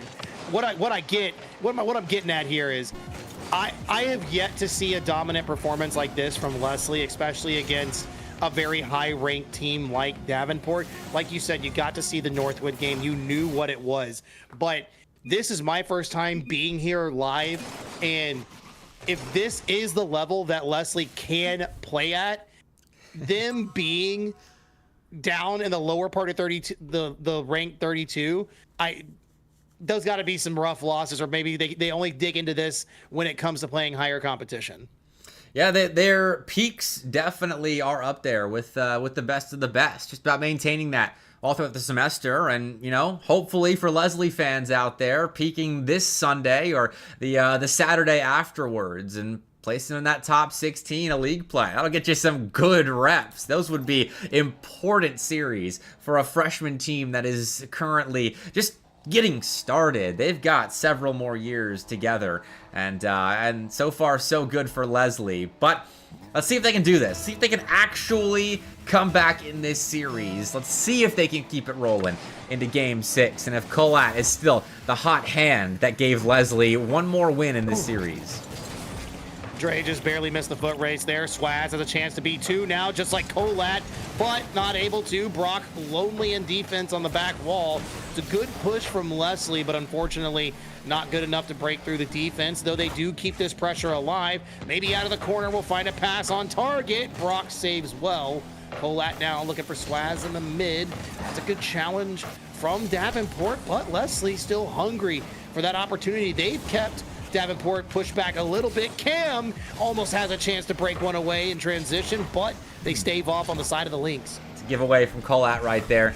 Didn't realize that Bolte was a little ways off, not immediately in his face. It's been possession for the Lynx, but instead they have to bide their time and play off a Dre clear now. He'll get the ball mid for Swaz, and that's a recipe for success. He's going top bins with it, but a little bit too high, playing off the woodwork, and Davenport will get away without conceding. First minute come and gone. We've seen no goals fall in. Definitely a rarity in this series. A moment without the offense is taken over. Ooh, that one's on target. No one there to catch up in time. Dre's going to look for a pass. Brock doesn't clear it very well. Cam just has to park the brakes to defend that one. This is looking pretty good from both teams now. They both feel relatively locked in on defense. I thought Brock was going to make me eat my words. In the middle of that pinch off the side should be saved easily, but man, they are having to fight for it on both sides just to take the lead. Reset from Colatz. It's challenged perfectly by Brock. Good defense there, not willing to allow Colat another highlight reel play. He beat Bolte and Brock on that Davenport goal line, and the flip reset heard round the world, I think, if they end up pulling this upset off. But at the moment, that's a good chance for Dre, with Swaz contributing with a demo on the goal line. Everyone is taking turns setting each other up with these demos in the Davenport end. This time around, it's Swaz for Dre and Lesley to lead. This is so exciting too, because Dre was being so annoying to Cam up at the front to score that goal and remain just in the area to just maybe get that one extra chance, and just before dishing off he finds it. But they still have to play defense against a team like Davenport. When they get angry, they start turning on the offense, and it starts getting pretty hairy for some teams, and that goes low. But Cam is easily defending that one. Bolte's off the ceiling. This shot looks good. Bottom corner is not available. Swaz denies. Can you feel the difference between now and Game 1, where that was all that Davenport was doing, and it was working in offense? The pre-jumps turning into goals, but now there are saves being made. Electrifying saves being created on the Lesley back end. It's keeping them in front, and now in transition, they could take a bigger lead, and yes, they will. The freshmen are storming forward, and Davenport are kind of lost in the winds. They are caught out so awkwardly right now. Bolte, I like the idea because he thought they were going to go high with that one, but they put it just at a level where it forced Bolte to have to bail off that defense. They have been doing so well to use their vision of the field to score these opportunities. Dre has been working effortlessly to try to create the opportunities on the other end, but they fail in rotation. It's almost inevitable to see Davenport score an opportunity like this. All right, well, it's good to know at the very least that Davenport still have tricks up their sleeve, going back to the tried and true multiplayer passing plays to catch the Lesley defense off guard. 2 great saves to set up that second goal for Lesley, but they weren't able to make those hairline goal line stops this time around. And so Davenport will get one back, but they will need another. Brock's looking to provide. Center ball off the backboard of Lesley. Won't be strong enough to give Bolte a chance to shoot. And the Lynx find another stop, clear, and transition forward, but this time only as far as Bolte at the midfield third. Oh, does he have Cam beat? Oh, no, I thought Swaz put enough pepper on that one to find a beat the back line. This one will be clear. Ooh, never mind. I thought Dre had it. Still a little bit awkward here for the Lynx. Maybe Colat and Swaz looking for the pinch. Don't find it together. Yeah, you know what? I respect it. I respect Swaz not diving in. That would have left a man out. So Lesley try to recoup and regroup at the midfield line. They do so. Colat, front man up, had boost, and so did everyone else, but now Dre's committed as well. I left Swaz in a 1v1 essentially with Cam. Colat was contributing from behind the play, but regardless, Cam is stopped, and there's 60 seconds left. Game 6 has fallen away quite quickly for Davenport right here. Down by multiple goals at one point, but still within one, and with as explosive an attack as DU have, I think this game could go down to the wire. Brock, putting that out to the side. No pass, no shot, no nothing. Lesley will break away, and Dre's given a chance to shoot. Turns into a pass for Colat, but Davenport's defense, they've capitulated here. And Lesley, this entire series has been perfect at punishing. This time, no different. And Cam, I respect going off for the squishy save right there. He had to guess right. He was on the right lane, but he was too quick coming out of the net.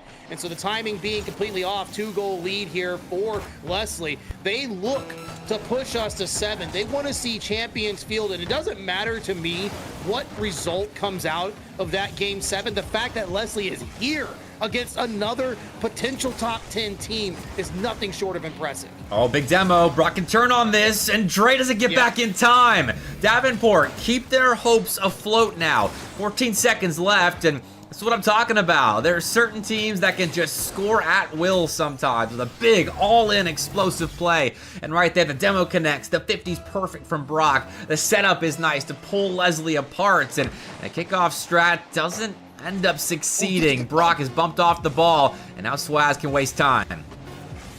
Oh, that's so good, too. Lay off the play, force them to clear. Clock management is the most important thing, too. Off the wall, it's really far away. Drop down. We got game 7, Bepic. You bet we do. Lesley have rattled off 2 in a row, and Cam is requesting Champions Field. That'll be on Lesley to provide, and it seems like Swaz will oblige. But let's talk Dre here, Taquito. The finisher for Lesley in this instance, and we talk about him being the glue guy in their rotation, and here there was a sticky situation for Davenport to deal with Dre being set up perfectly and making the most of his moments. And that's exactly it. Dre stepped up absolutely massively here in game number 6. Became the offensive lead when, for the most of this series, he's just been kind of the third man, and then towards the middle, and now here he's been the disruptor, the off-ball just importance that Dre provides to this team. Like you said, it is Davenport playing a very similar style in Lesley, and so if they see that this works, maybe we'll get some more net positivity for the Lynx. But this is the final chance to prove what you're made of. Test your mettle here, Lesley. Can you take it to Davenport? Well, this is where it matters, and I think we're comparing experience, especially at the collegiate and RLCS level. I think one team definitely stands above the other. So Lesley have to keep composed here in Game 7 on Champions Field. I think befitting location for the conclusion of this series. Not exactly a CRL championship, but at this stage in the season, it might as well be. This is an important litmus test for both teams, and Cam is stopping an early, big-time opportunity for Swaz right there and flipping things around, going off the backboard and in. This is why Cam wanted Champions Field. He wanted to show up where the lights are brightest. And again, this is kind of the thing that I've been expecting from Cam this whole time. Shots that we have not seen him actually make this whole series. He finally pulls one up. We saw the flick on zero boost. That was also incredibly skillful in its own right, but he needs plays like these to really kind of light that fire underneath Davenport. They kick off the scoring opportunity in game number 7. This one will be important for Lesley to get back, but how soon can they get this one back? Well, Lesley have been in situations like this before where pressure is high. DreamHack Atlanta, they had to qualify for playoffs with a win over, I believe, Wichita State. to qualify for playoffs, where a loss would have meant elimination from that land, one of the biggest lands of last semester. So they can show up in big-time spots and find important wins, but this is a much improved bit of competition. Davenport close to the top of CRL, and right now Lesley keeping it close, but they are down. Kolak can change that, but Bolte and Cam won't let him. Ooh, and that's a good challenge from Dre. Can Dre get another one? No, he falls down to the ground too early. That's a far clear away. Bolte is very awkward on the back line. Dre goes for the bouncer. Won't be able to find anything off that. Kolat, though, steps up to the plate, is challenged well by Brock. Whipped out of the corner. That's going to be a relinquish of possession by Lesley. The attack started good, but unfortunately fell by the wayside. Out to the side, Dre will find a strong clear, and look at Swaz, that it's open! It's wide open. Once again, Davenport have a massive gap in their defensive rotations, as one guy's caught forward, and Cam, Cam and Brock both weren't ready for that quick outlet from Dre to Swaz, and they are promptly punished. Lesley go back once again to a simple punishment goal. It's what kept them in this series, allowing their offense to improve slowly but surely, and now it's helped put them in front. The Dre Swaz connection cannot be broken right now. What a pass. Baited Bolte into making a jump, and that's all you needed. You had to force the one defender to move out of the way. The Lynx have taken the lead in Game 7. If they take it to Davenport here, this could mean everything for them in the rankings. This, again, is just meaning everything to a school full of freshmen trying to break out of the CRL scene. Well, remember the name. You'll know them from the fall, but you might remember them for their spring semester performance, the sophomore semester for these freshmen. Bit convoluted, but you get what I'm talking about. Let's see if they can cap off this series with a win. That's a double commit in defense. Cam, though, not in a position to shoot. Now he is. Pass from Brock, though, is read outright by Swaz there in defense. Now, Collad challenged by Bolte, but even with that 50 win, Lesley is prepared for the follow-up touch. Swaz collects. He's got a 1v1, but didn't have positioning on the ball to really even have a chance at beating Bolte on the Davenport goal line. So possession is all Lesley have to be happy with. And so Bolte in the corner gets a second opportunity to break free of defense, and that's not going to happen just yet. Lesley are setting up shop in the Davenport end. And they're keeping it alive too. 90 seconds left on the clock. Swaz is going to slow down any clearance opportunities, but Brock picks it up and goes the other direction. Needs a good challenge, finds it, but a clear and Dre are found moving Lynx into the blue. That one's going to be cut off. Cam quickly. Swaz not in a position to help, but a retreat might be something good for Lesley here in this moment. Demo on the back line. It's wide open on the end. Swaz catches up. He spawns just in time. He's unable to shoot on the goal. Oh, good spot for Bolte. He was in a position to defend that in a 1v1, but it may not matter. Lesley are crashing the boards, but that could come back to bite them. If Bolte had any more boost, it might have, but instead, Kolat has a full tank and is challenged quickly by Cam. Respect given right there. Cam did not want Kolat to get time on the ball, but Lesley still break the ball free. They still have this one-goal lead intact, and now Kolat up ahead. Actually, he's beaten over the top. Cam has Bolte center, but also two Lesley Lynx in the way. Brock's follow-up touch is on target, but stopped by Swaz. Cam with a rebound shot. Denied by Dre. Everyone's involved for Lesley. Everyone has had a moment in the sun. If this upset is pulled off, it will have been because of the entire team. 15 seconds now to close out. Got it down 10 seconds. Lesley could win this game here. They just need to play possession. Keep the ball in your hands. Keep Brock away. Ground it when you need. Here's the chance. Put it down, Colette. That's the win. Lesley, when they were down in this series, 3-1, have somehow collected 3 straight wins against a team like Davenport. Let's go, baby.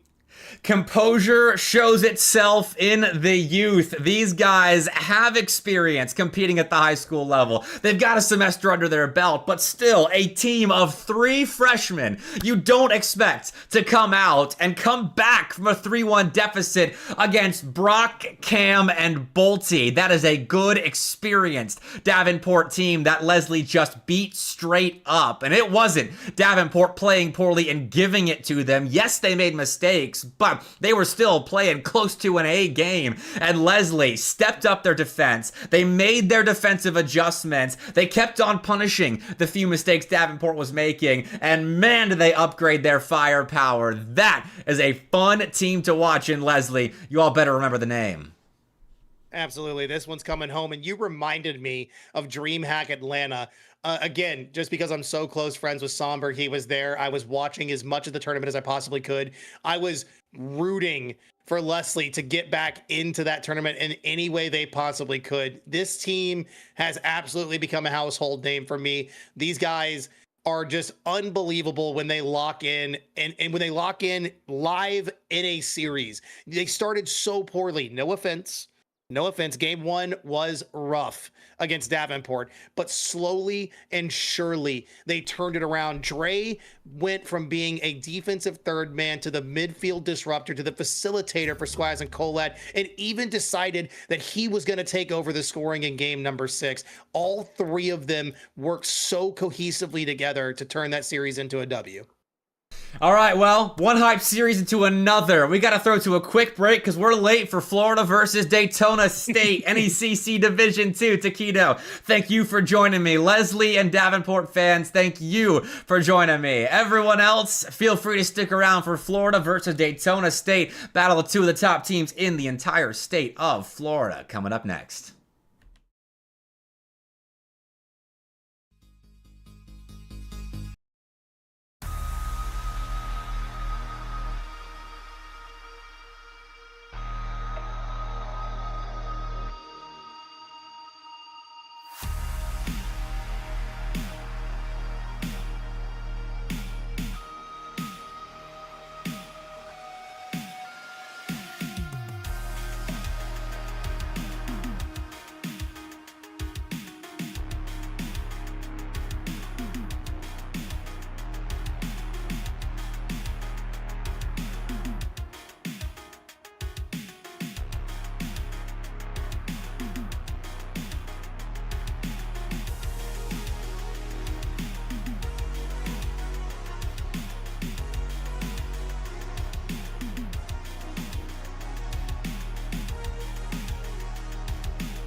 Welcome back. Quick turnaround because we got Florida Daytona State to get into. Nutty's joining me in the booth for a quick production turnaround as we got a battle for honestly what might be the title of best team in the state of Florida. Right now, I think these two are the top ranked teams for me in a very hotly contested state with Florida Southern not too far behind. UCF, USF always good teams too. But Nutty, welcome to Wednesday Night Lights. I know you enjoyed that last banger. Hopefully we can keep that energy up. Yeah.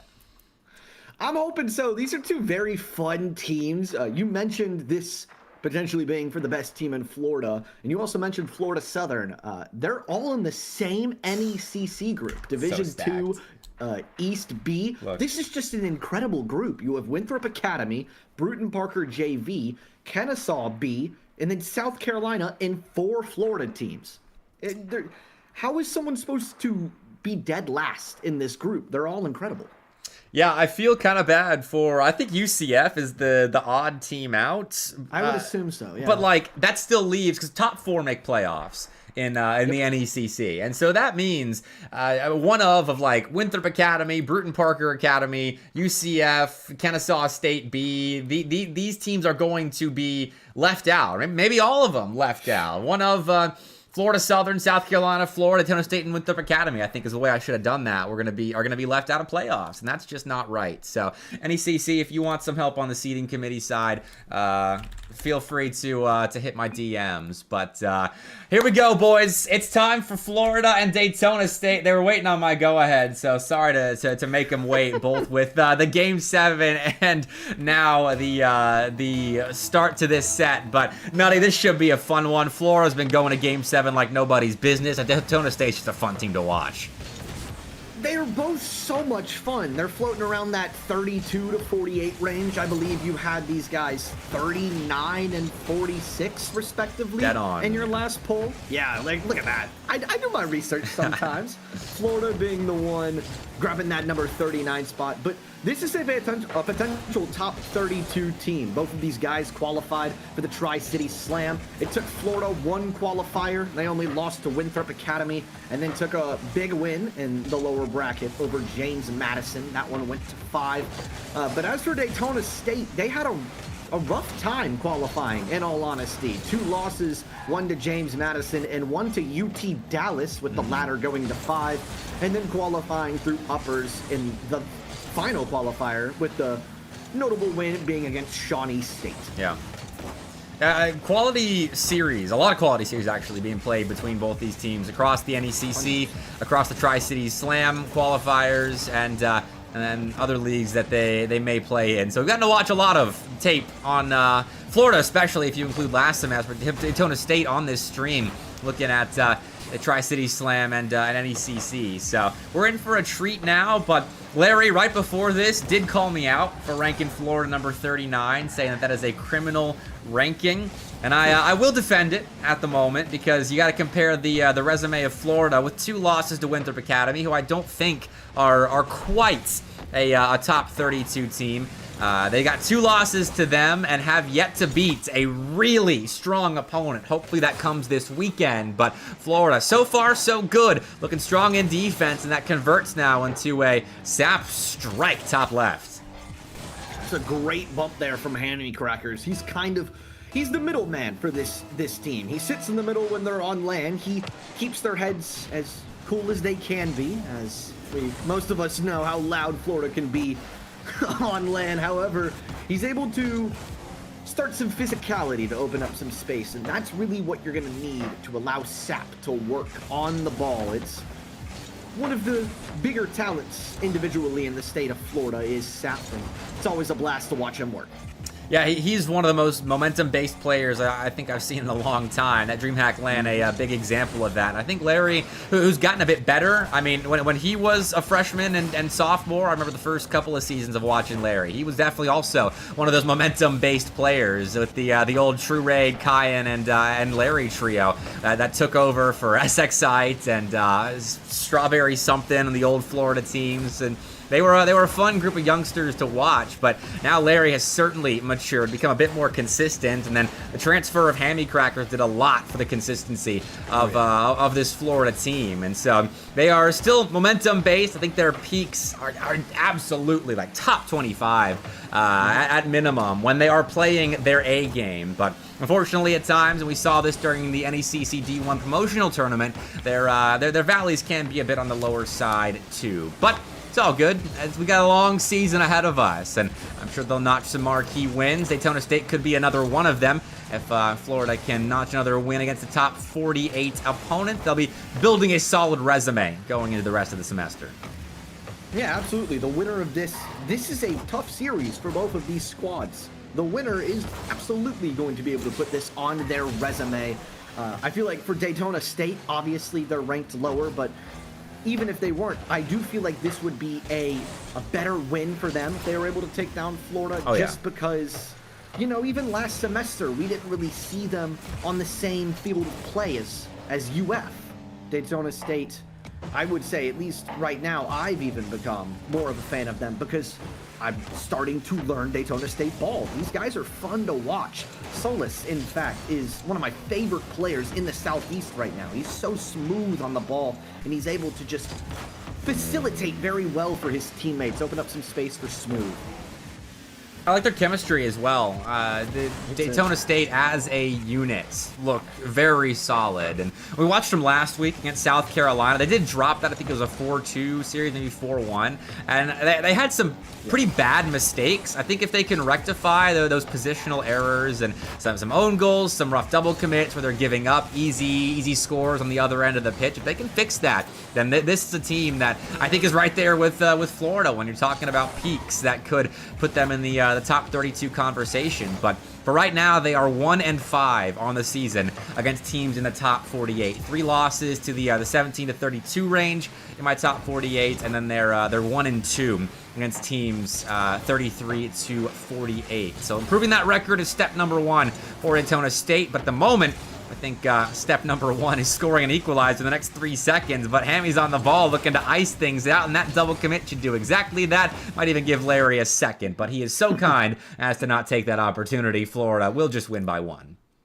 Yeah, don't rub salt in the wound. I can appreciate that from Larry, but a great start for UF. It's, in my opinion, more of what we expected. It's a back and forth game.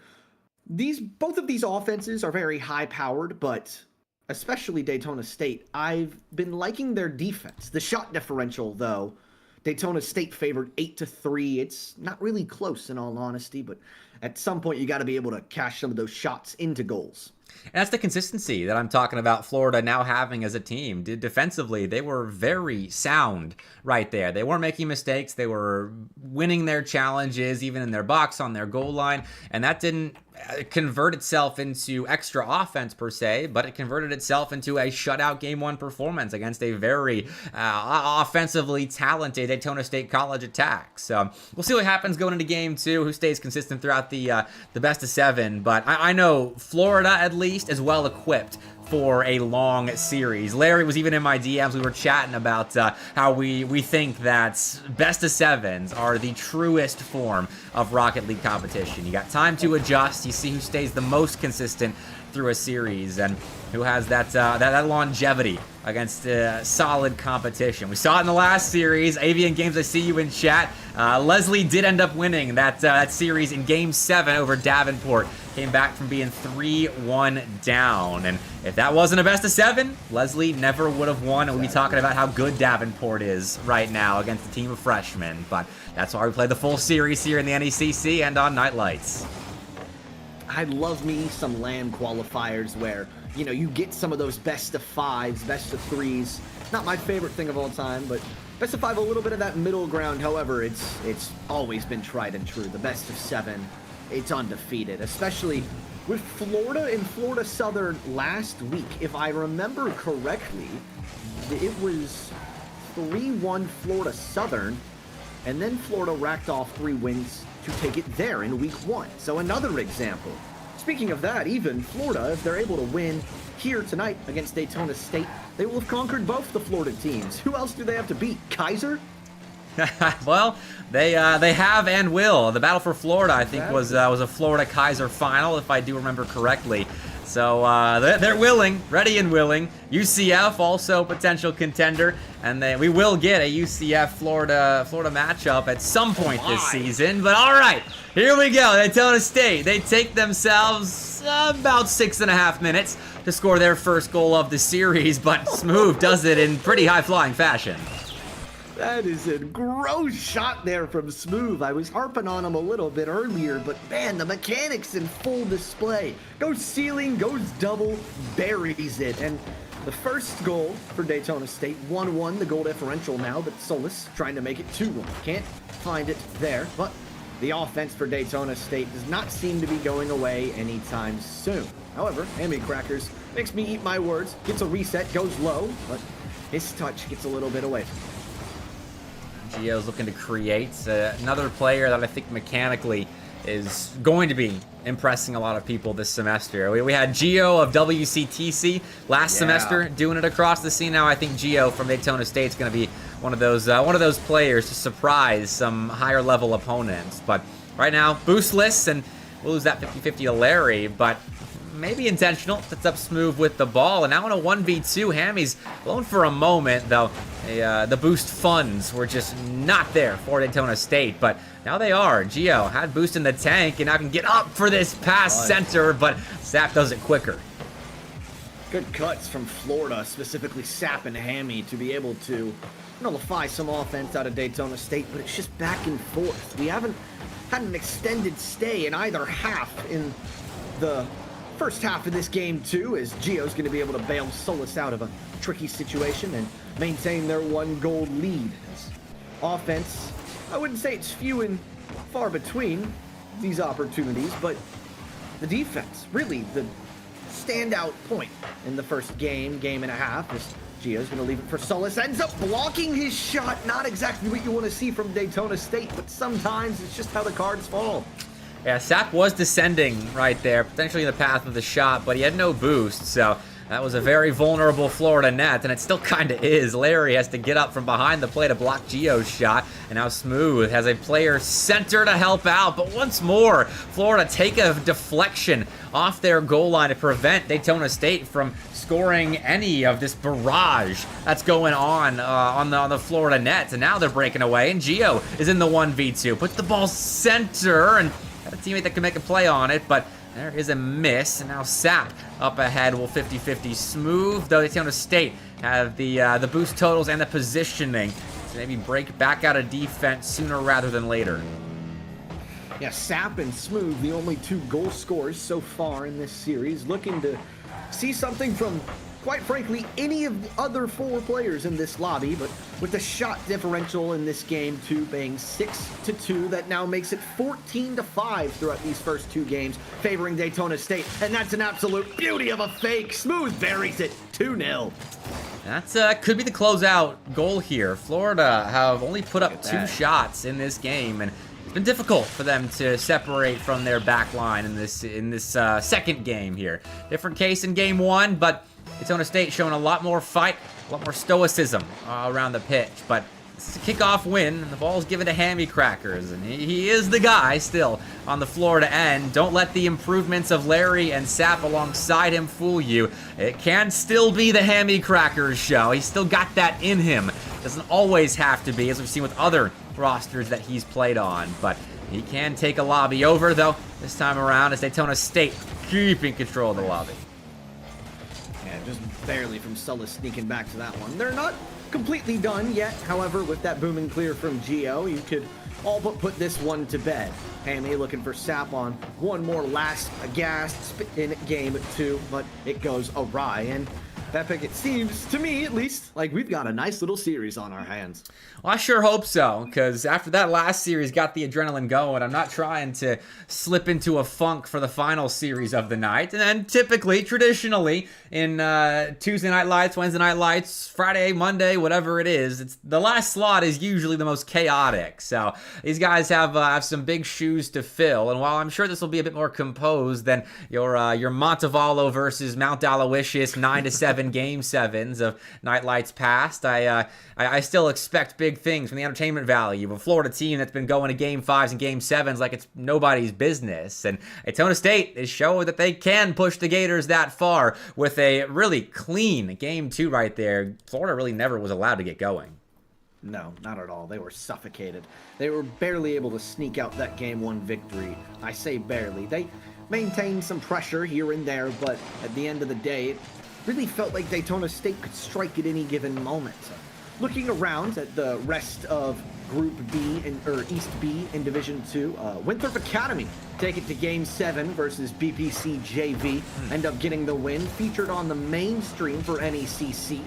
And then Kennesaw State B in South Carolina, still mid-series, currently favoring KSU 2-1.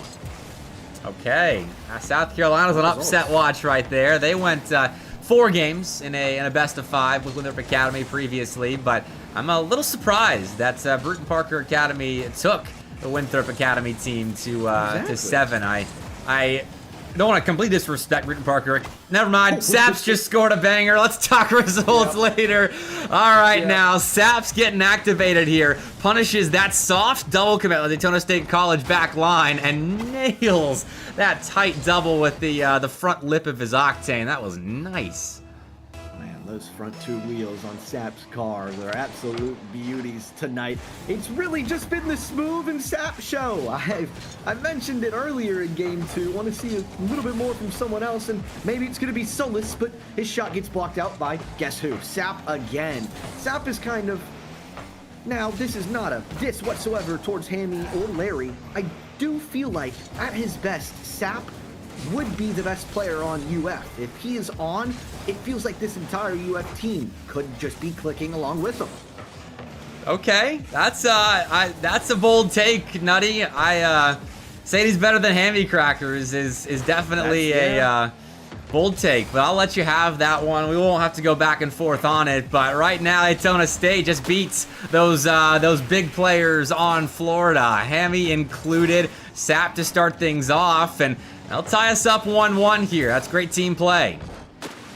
A little bit of a goal steal from Gio, but hey, it gets us a goal scored by neither Smooth nor Sap. It's what I've been wishing for a little bit. 3 minutes and 30 seconds to go. Still a lot of time for either of these squads to park the bus in the opponent's half, but Larry tries to keep Florida in to start us off. Now it's Sap looking for a teammate, but both of his teammates a little bit too far back to connect up. Smooth now on the sidewall. Gio, quick shot to commit for the save, but both are able to recover. Now Smooth. Daytona State continuing their offense in this orange half. Is he able to find that angle? No, just off the right post. Would have been a highlight, but he gets removed and sent back home. Smooth's got no boost, and that'll actually end up giving Sap a chance to make something happen, but Solus got in the middle of an attempted passing lane. Florida's attacks fallen flat in this series. Well, when it comes to shot production, it's been falling flat. They've only actually put 8 shots on target this entire series now, 2.5 games. And for reference, Daytona State have 7 shots. Just in this game alone, they've averaged 8 shots per game. And there's the 8th. It'll be a go-ahead goal for DSC, and they will snatch a lead away from the Gators. These guys are on a rampage. It's just a giveaway from Hammy Crackers, not where he wanted that ball to go. And Gio, top left bin, snipes it down. See if they can keep this rolling now. Florida started to have some concerns pop up around them as Daytona State are outplaying them right now. Look at that fake from Gio. Put Larry on skates and give Smooth a third. Look at it. Oh, where are you going? Oh, no, Gio. They're ice skating. The ice is probably all gone down in Florida, but Gio's able to create some. 3-1 as we pass that halfway mark of Game 3, and it's more of the same like we were talking about in Games 1 and 2. It felt like Daytona State was in control, couldn't snatch away victory in Game 1, but man, Game 2 was all DSC, and it's more of the same here in Game 3, but Larry tries to get one back. Unfortunate on the shot, just ricochets off that post, and now it's Smooth looking for Solus. Hammy Crackers with a diving block. That's the kind of night it's been for Florida. Good chances, but just stopped shy of converting on them. Down by 2. That's a miss from Sap. He's been taken out, but Solus whiffs on the touch. And so we'll trade mistake for mistake. Florida almost giving up a big open net, but Solus won't end up converting on it after missing. And now Sap's going for a psycho. Doesn't make contact, but you got to get excited if he's going for it. Oh, yeah. You got to... If you're Florida right now, you got to get something to really get the, like you said, momentum going. And a Sap Psycho surely would do it. That's one thing for sure. Solus now on the carry. Gets blocked out by Sap as Larry tries to start the piece of transition offense. Larry maybe looking for a teammate. No, was taking it himself the whole way. All 3 members of the University of Florida up in that attacking third, unable to cement themselves in the blue net, but they might here. That ball looks to be just off target. Hammy Crackers 50 goes wayward, but Sap keeps us in. Now Larry, free ball. Does he beat Solus? Sure does. Down to Hammy. Hammy, quick shot, demoed up by Smooth, but it's weak for Gio. This is nice from DSC. There are chances for Florida here, but it seems like there's always someone back for Daytona State. And here, Smooth behind the play will be invited into the attack, actually. Not needed as a third man in defense. And now dropping a light shot that causes a lot of panic on that Gator goal line. 30 seconds left now. This is not the time for stressful defense. Florida have to start moving forward and gaining space into that blue end. It's awkward, but they have to be able to hold their nerves, something that we haven't seen from them so far tonight. Look at Gio, the patience to just hover in the air and wait for Hammy Crackers to meet him there. Sap now with one final gasp, looks for Hammy. Off the ceiling, tries to find the pinch. Gio blocks it down, Sap up for it, but he can't make contact. 2-1 in favor of DSC. The final score line here, 3-0, or 3-1, pardon me.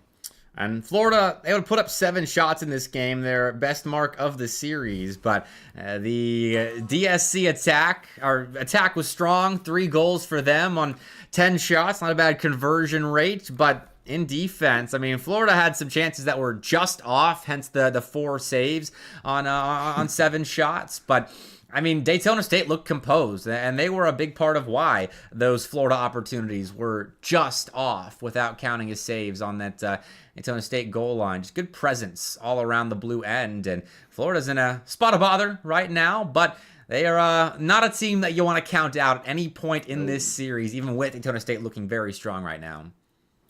I think every single person in the Atlanta Convention Center down at DreamHack would have counted UF out in 5 series in total, and they went and won all of them except the grand finals. This is a team, they just defy the odds sometimes, and they're going to need to do more of that, especially going down against DSC. They're not in a terrible spot. Really, it's only a 1-game deficit, but you feel like we said, the momentum entirely with DSC right now. Well, let's see what the adjustments are. Daytona State, for them, I don't think they have to do a whole lot differently. Just keep operating their offense, playing their game. It seems to be enough here. They've got the mechanical players online. They're shooting lights out, and Solus demonstrates that 6 seconds in. Here we go. I believe that's Solus's first goal tonight, and to be honest, it was a freebie. Larry delivering him. It's Amazon Prime. It got to him rather quickly, 6 seconds in, and DSC, more of the same. First shot, first goal, first pop-off for them as well. Larry will win the kickoff. Oh, doesn't steal the 100, though. Again, just off for these little wins for UF. Again, too high. The rebound stuffed by Smooth. Outlet pass does find Sap, so Florida can at least recover, but Daytona State, when they're given a chance to save the ball, they're making the reads that they need to on their goal line, and then even when they're not in position, the woodwork has their back. 1-0, they maintain that early lead. Give them an inch and they'll take a mile. It's a nice famous saying, and I think it, signifies how DSC is playing. They're able to get that one save, and then in transition, they can make you simply just pay. Smooth now on the boom downfield. I believe that was Hammy Cracker's first touch of the ball game. That's not really what you want to see if you're UF. Your captain not really having an impact in the first minute whatsoever. It's not ideal, but there's still 4 minutes in the game for a reason. He has a chance to show up and show out. And Larry is the captain for the record of Florida. Is he? You were talking about Hammy right there, yeah. He's been the leader, most experienced on the team, and the guy that is probably taking charge in comms, though Hammy has been the coach for this team as well. Larry more on the management side and leadership side, but at the moment, Daytona State, full unit, nullifying any of the usual positives of the Florida Gators Rocket League squad. And now a quick out, Smooth going backboard, but forced into the corner. That actually could have helped Daytona State a little bit more if Gio had the boost to commit for that play, for that attack at the midfield line. So it's the one goal for DSC right now, but Florida are trending upwards, if ever slowly. Yeah, real quick, shout out to Larry. Was unaware that actually he was the captain. It's nice. It feels like he kind of goes under the shadows of Hammy and Sappis. Sap is always very loud when we're on land, and Hammy, has those incredible moments where it feels like he can just flip the lobby upside down. But sometimes Larry's overshadowed. Good on him. He seems to be a great captain. I've spoken to him multiple times at land. Fantastic person and also a fantastic player. But right now they've come up against their biggest challenge so far of the weekend, Daytona State, with Gio, Solus, and Smooth kind of having their way with them so far. You were mentioning them coming back into the series, and while I do think it is very possible they could stamp a return into the series, it still seems to me like Daytona State just has full control. Yeah, that is the case. They're always in the right position to at least take a favorable 50-50 in defense, and even with Florida outpossessing DSC in this game specifically, 60% field domination at the moment, Daytona State still holding the shutout together on 3 Florida shots. Once more, the productivity limited by Daytona State College's solid back line, and that's a contrast to when they played South Carolina last week, where there were a pretty good amount of errors that we saw on stream that led to South Carolina having an easier time in that series, and it led to a win for them. Daytona State starting off their NECC campaign with a loss, at least in the regular season. There was placements, but that's not really part of their campaign. They're in Division 2, chance to prove themselves against top competition, and they are doing it right now. But a win here wouldn't close things out. It would just get you to 3 wins. You got to keep consistent throughout that entire long, lengthy best-of-7 series. Absolutely. It's why we love best of 7s, and it's why we love goal line defense. Sap was able to keep one out. Can he find the second? No, but Hammy Crackers swooping in, getting the 100 boost. Maybe his moment on the way. But Gio trying to nullify him as long as he can. Larry with the big 50-50. Waterfalls down and again hits that corner. Sap and Solus combined for the 50, and more from Solus. Larry, that final member back, has to hustle as with 40 seconds. They gotta get going. Still time with the 1-goal lead, but make sure you stay together in defense is of the utmost importance. And Smooth with 100 boost, letting go of that ball is actually significant, because now Larry can pivot, maybe challenge Solus right here if he had a Fennec to work with. Doesn't after Gio makes contact with them, but Florida still do find to clear, but Sap wasn't expecting that Smooth miss. And so it's a back and forth in the waning moments of Game 4. Still Florida up in front, can do something crazy here at the end, and Hammy has the ball. He's going up the sidewall. Smooth will attack first. Hammy gets through him. Next man up's Gio, and he's got that backboard covered, but the ball does leak out center. So Sap's next up, but he is stuffed by Solus, and down goes Florida's chances here in Game 4. Daytona State have a 3-1 lead. Where have we seen this one before, Bepic? Maybe just about an hour ago. This series is not over, but we are absolutely running back the same script as we saw with Lesley and Davenport, as we see Swaz in chat. Big shout out to all the Lesley fellas. But again, it's another game. 4 for 4 for Daytona State, out-shooting Florida and out-pressuring them as well. Yeah, and this is a similar series in the sense of the game score going towards the team. Well, actually, no, I would consider Daytona State the underdogs here. So it's the same that we've seen, 3-1. But we had a lot more goals in that last series. The favorites were up, but still solid play from Daytona State to get them this advantage. And I think that's a lot easier to defend a 3-1 series lead with than what Davenport was doing with their aggression. But still, Absolutely. Florida have a strong amount of comeback potential, and we know that. And hopefully Daytona State know that as well, because they're winning games by 1-2 goals, but with only 1, 2, 3 goals scored. So there are chances if Florida's offense comes online that they can start coming back in this set. But odds are stacked against them at the moment. Oh, for sure. I'm wondering exactly what Hammy, Larry, and Sap are even discussing right now, because what changes do you have to make to try and sneak one back? Feels like you've been throwing in the kitchen sink with ideas and just none of them have necessarily come to your benefit. It's just been DSC great on the defensive half. I want to see a little bit more of maybe a give and go action style offense. It feels like the infield passes have been utilized, maybe not to the greatest of extent for the Gators so far tonight. And we've seen countless times Hammy and specifically Sap link up on a nice little 1-2. Hey, 1v1 there on the goal line. Sap finding a win. Appreciate the Prime subs, guys. Thanks for supporting the channel and by extension Collegiate Esports. Much love to the community. Always showing up Tuesdays and Wednesdays. Be live tomorrow as well for the Collegiate exclusive podcast. And well, right now, definitely more adrenaline-filled action than what we'll get to tomorrow. But we'll be talking about this series. Should it end, honestly, in any way at this point. With Daytona State, if they close out against Florida, we'll be chatting about it, me and TJ. But if Florida come back, we're definitely going to be talking about that one too. So remains to be seen what will happen with the rest of this set. But for the moment, this still feels like a Daytona State College favored game with a scoreless first 90 seconds.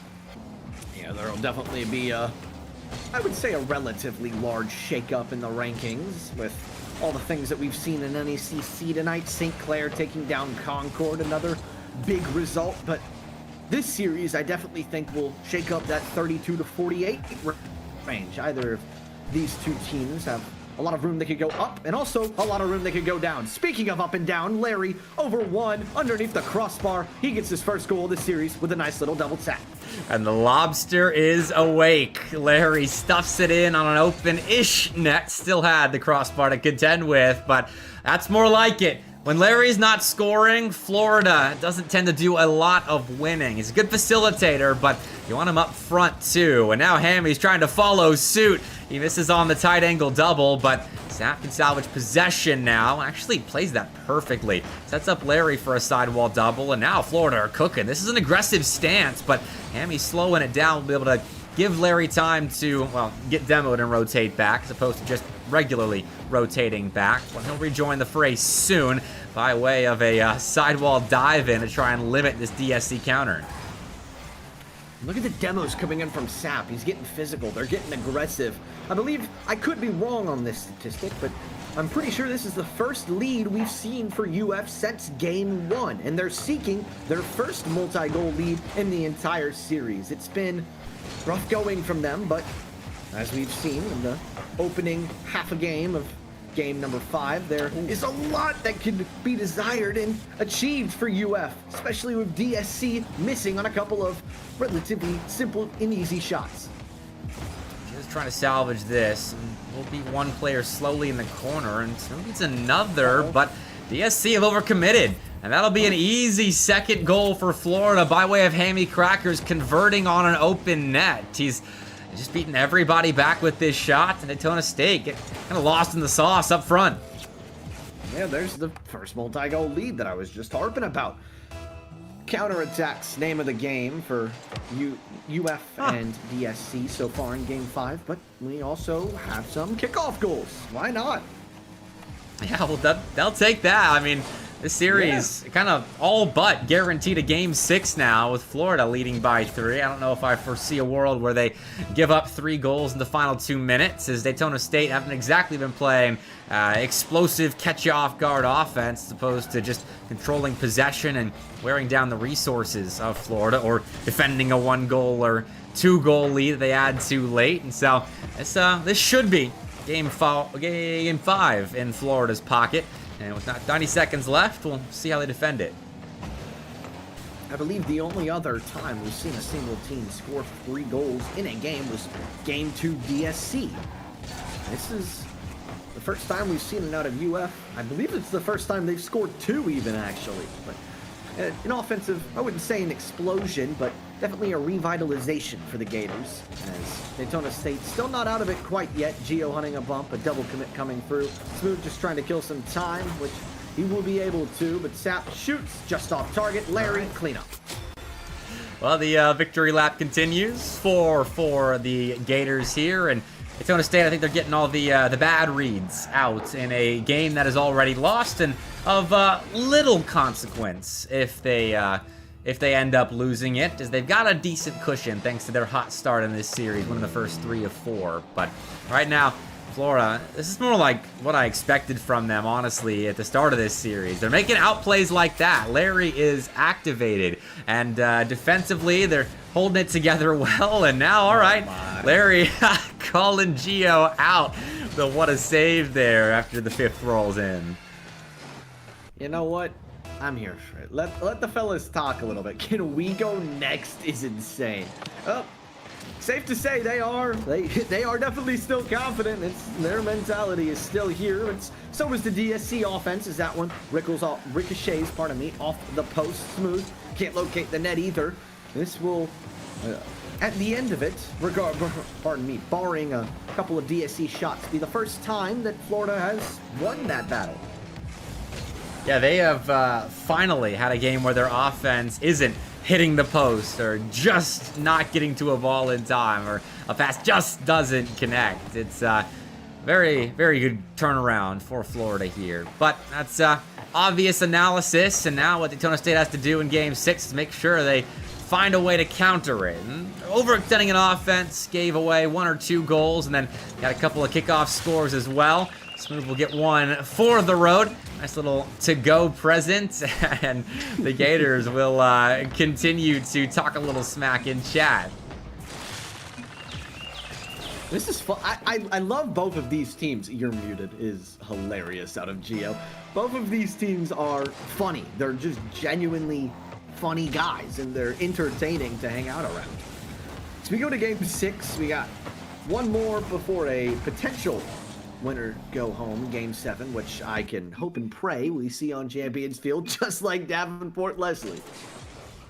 A man can dream here. Back-to-back Game 7s tonight. Well, we even started with a good series between Southeastern Oklahoma State and UND to kick the night off. It's been a very, very pleasant Wednesday night lights, and look at the top of the leaderboard. I think the fans are happy when Larry is up there. A hat trick in Game 5, and well, he needs to stay online, honestly. Operating the offense and scoring similar. It doesn't have to be a hat trick. He can be involved in other ways up front, but when Larry is a big part of the Florida attack, that is when they are winning. That's when they're playing their best style of Rocket League. But for now, Daytona State still in the lead in this series. It's another closeout opportunity for DSC. But the Florida Gators came roaring back in Game 5. Can they do it again?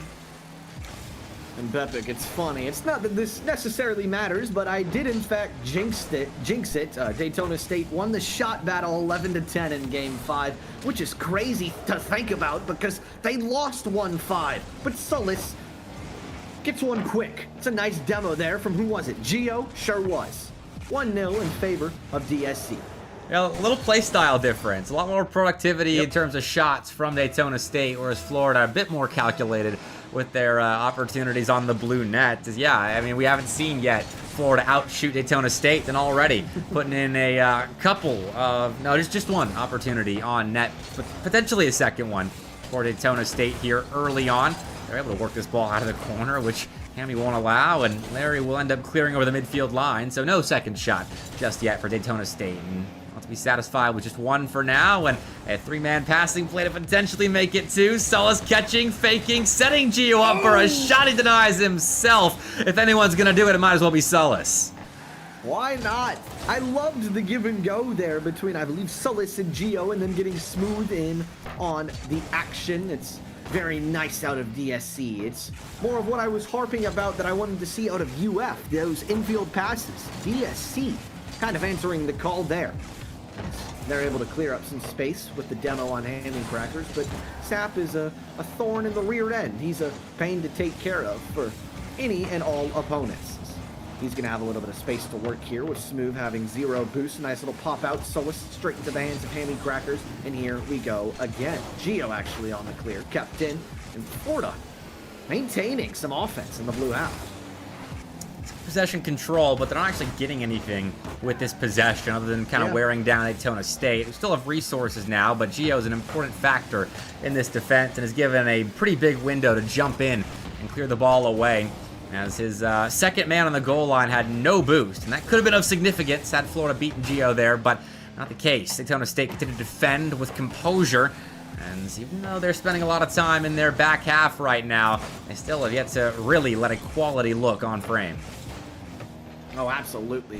Will be the final match in East B to conclude, with Florida Southern sweeping UCF and USC take the 4-2 win over Kennesaw. This one is at least going 6. It will be, or only be one sweep in East B this week with Florida Southern. And if you ask me, that's a nice week for Nace on East B. It's a great save there from Smooth. Sullis gets the removal. Hammy Cracker's going to be the last member back with 0 boost, but it's a whiff on the ball from Sullis.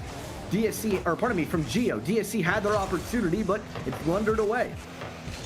2 minutes left now. That clock is ticking away. It feels like at 1.5 speed, especially if you're a Florida fan. And Daytona State have wrestled control of the ball right back, and they've got some decent looks themselves. This one included. Gio will just tap it in. Set up by Sullis here, up high, but down low. Gio shows Florida they're too slow.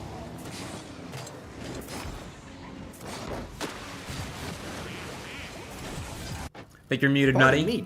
Yeah, I'm so sorry. That's on me, guys. It was a nice corner read there from Gio to allow Sullis to set up the aforementioned Gio, but with a 2-goal lead, you're going to need something out of Florida, and it might come from Hammy. Nope. How about the lobster? Yeah, we'll take that. Scary miss, I thought, Hammy. I mean, he probably hits this most of the time, but just misread it. Larry's got his back. That's how this team operates, and so they'll nullify the double commit mistake that led to a goal concession in the last play.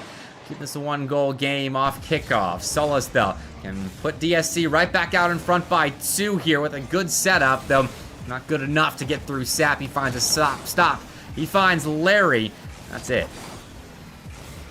And what's been the determining factor of the switch in this series where UF has kind of taken a bit of control? It has been Larry.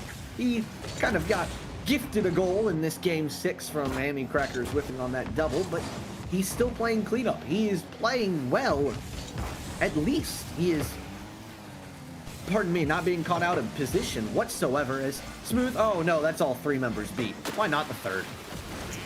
Well, caught out of position. I don't think it was Larry. Sap, 3rd man, and yeah, Smooth was just there a hair earlier than Sap was expecting. So great challenge from Smooth and good shot from Gio. Those were the shots that last week Daytona State was missing against South Carolina when they failed to pull off an upset there against the Gamecocks. And so to see them hitting them with a lot more consistency tonight, that is a very good sign for a team that's been up and down in my rankings across the first 2 weeks of competition. And with a minute left, this what should have been a 3-goal lead. It will be a 3-goal lead. Okay.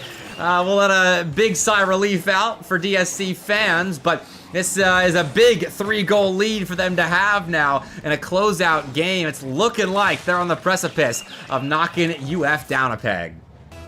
This was not going to be caught by the replay camera. However, this was entirely set up by Gio, playing that 50 that shoots sky high and then falling from the heavens to be able to play another 50 out into some empty space. That bounce there from Florida off the crossbar. Unfortunate, but Sometimes it gives and it takes. Sap now with a nice little dunk. It should be free. Oh no, but Larry unable to make contact. You needed that one if you were the Gator fan, but Sap sticks around, pardon me. It's now or never here for Florida. Gonna have to park the bus eventually, but Larry's just waiting. Solus playing with his food, and finally, maybe one more time, here comes the Gators.